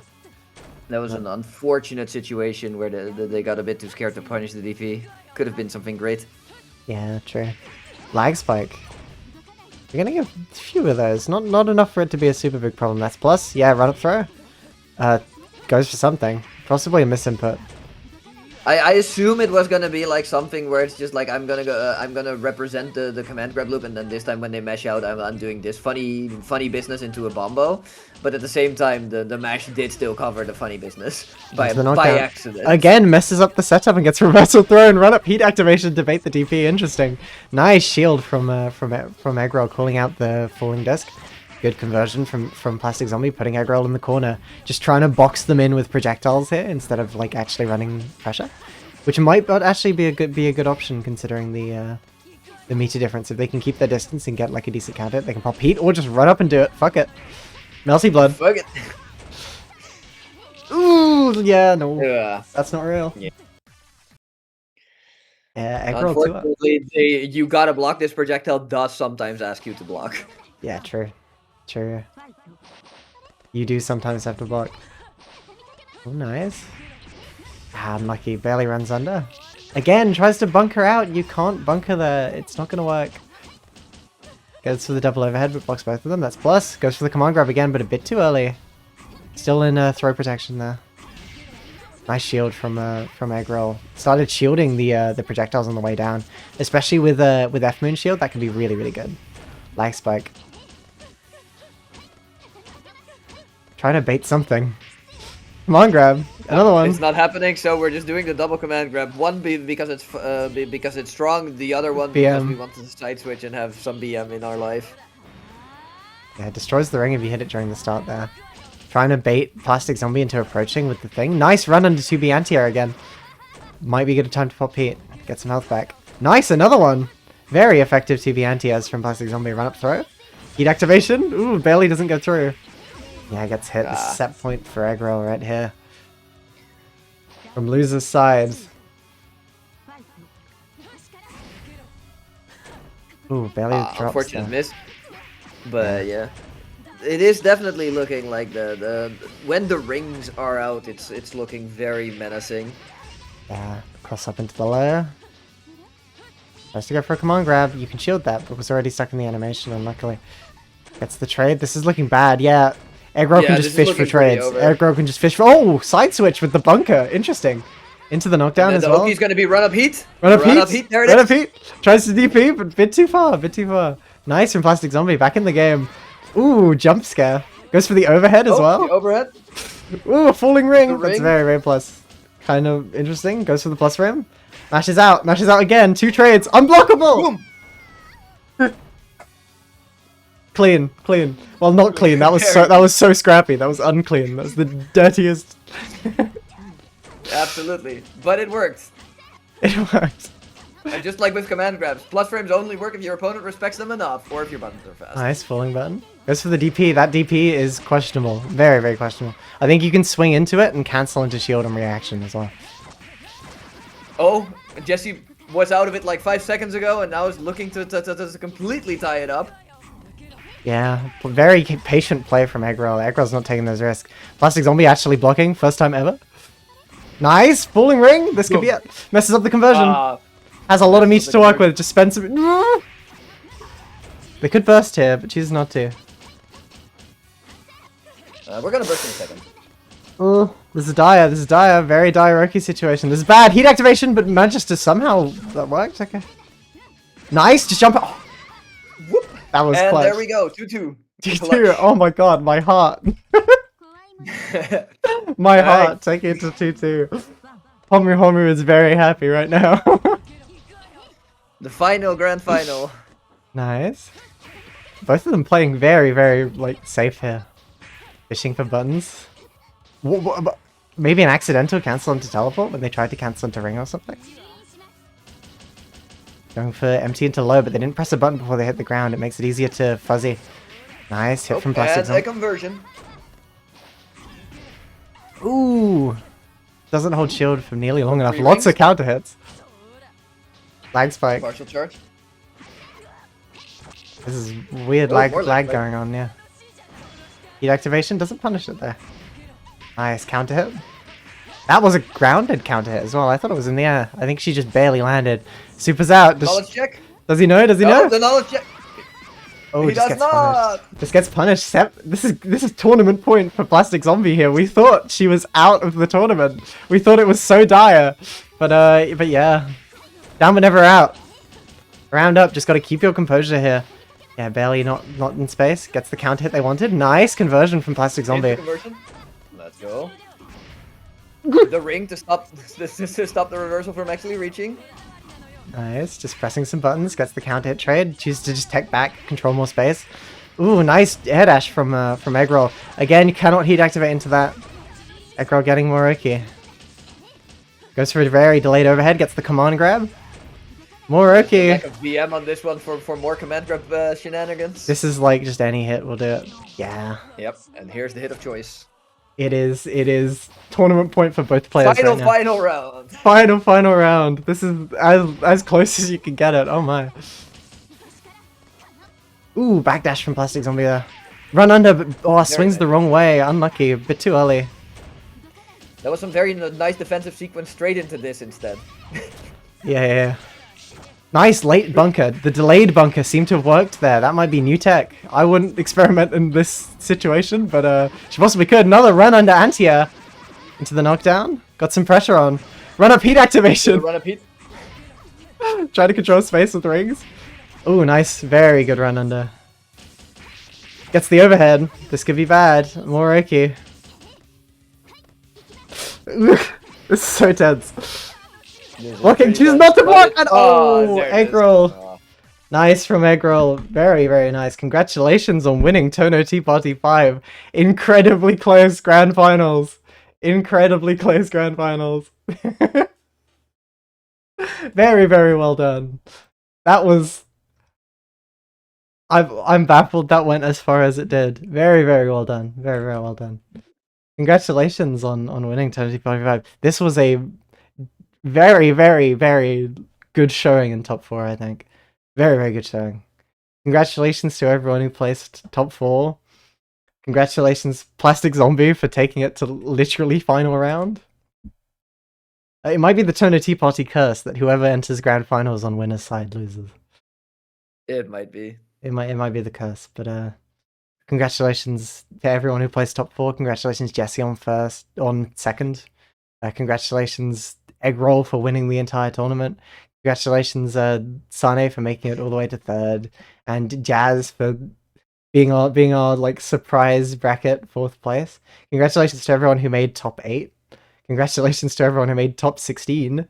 Somehow this bracket has been so big that that's an actual thing that I need to. Making top 16 in this is interesting. So congratulations everyone for your placements. Was grand final's first set a 3-0 or was it 3-1? Yes, it was a 3-0. Yeah. Okay. I think if this went on longer, we could have seen this being a way more way more shenanigans in the set, but alas, we only got the. Yeah. Just towards the end, she realized that she could like delay bunker. Like right towards the end. Like you can block the first few hits of disc and then bunker. And that can be decently strong. But yeah, a 25-person bracket. This is a amazing showing for a beginner bracket. Thank you everyone who showed up. Thank you everyone who played, and thank you everyone who watched. And thank you everyone for continuing to support these brackets, even though I spontaneously announced a bracket like a day before it happened. But so many of you showed up and played, and it has been a blast. It's wonderful running these. I'll show the final results in just a moment when my browser wants to cooperate. That's the hard thing. It's getting Firefox to like me when I'm running brackets. Ta-da! Yeah, It likes you. It's just shy. Eggroll winning the entire bracket. Jesse, who had a pretty much perfect run until those grand final sets. Sane finally not making second, but only to make third. Tragically could not overcome the demon that was Cenac. And Jazz are like surprise top 4 showing. Very, very like dominant for someone who's been playing the game for such a short amount of time. And Yeah. for the rest of the placements we have, like, congratulations to Tanuki, Wilku, Omajan, and Inia for making top 8. You will all be on the graphic. I might need Actually, I think we did watch a set from all of you, so I think I do know who you play. Tanuki the Goat? Yeah. Tanuki had a good run as well, if you look at this. She had a pretty solid run here. It's been... Yeah, that's been Eternity 45. Thank you, everyone.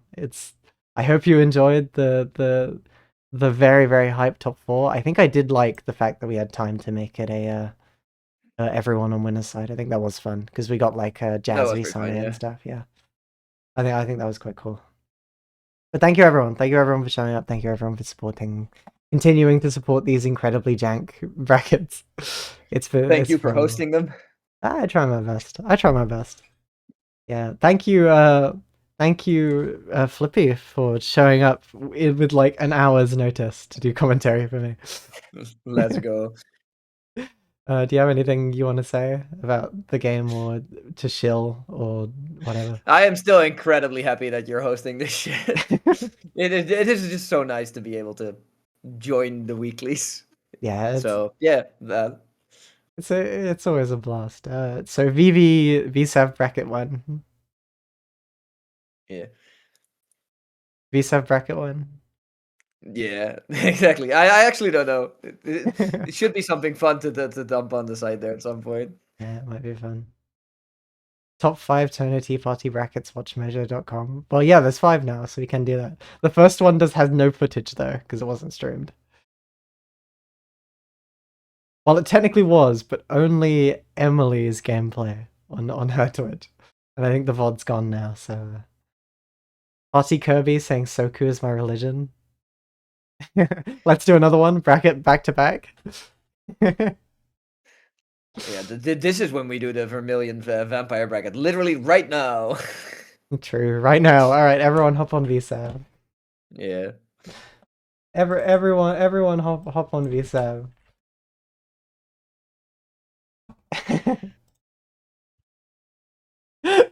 Junkyard Freesia saying I'm actually awake. Jazz saying I love VSAV. Peak.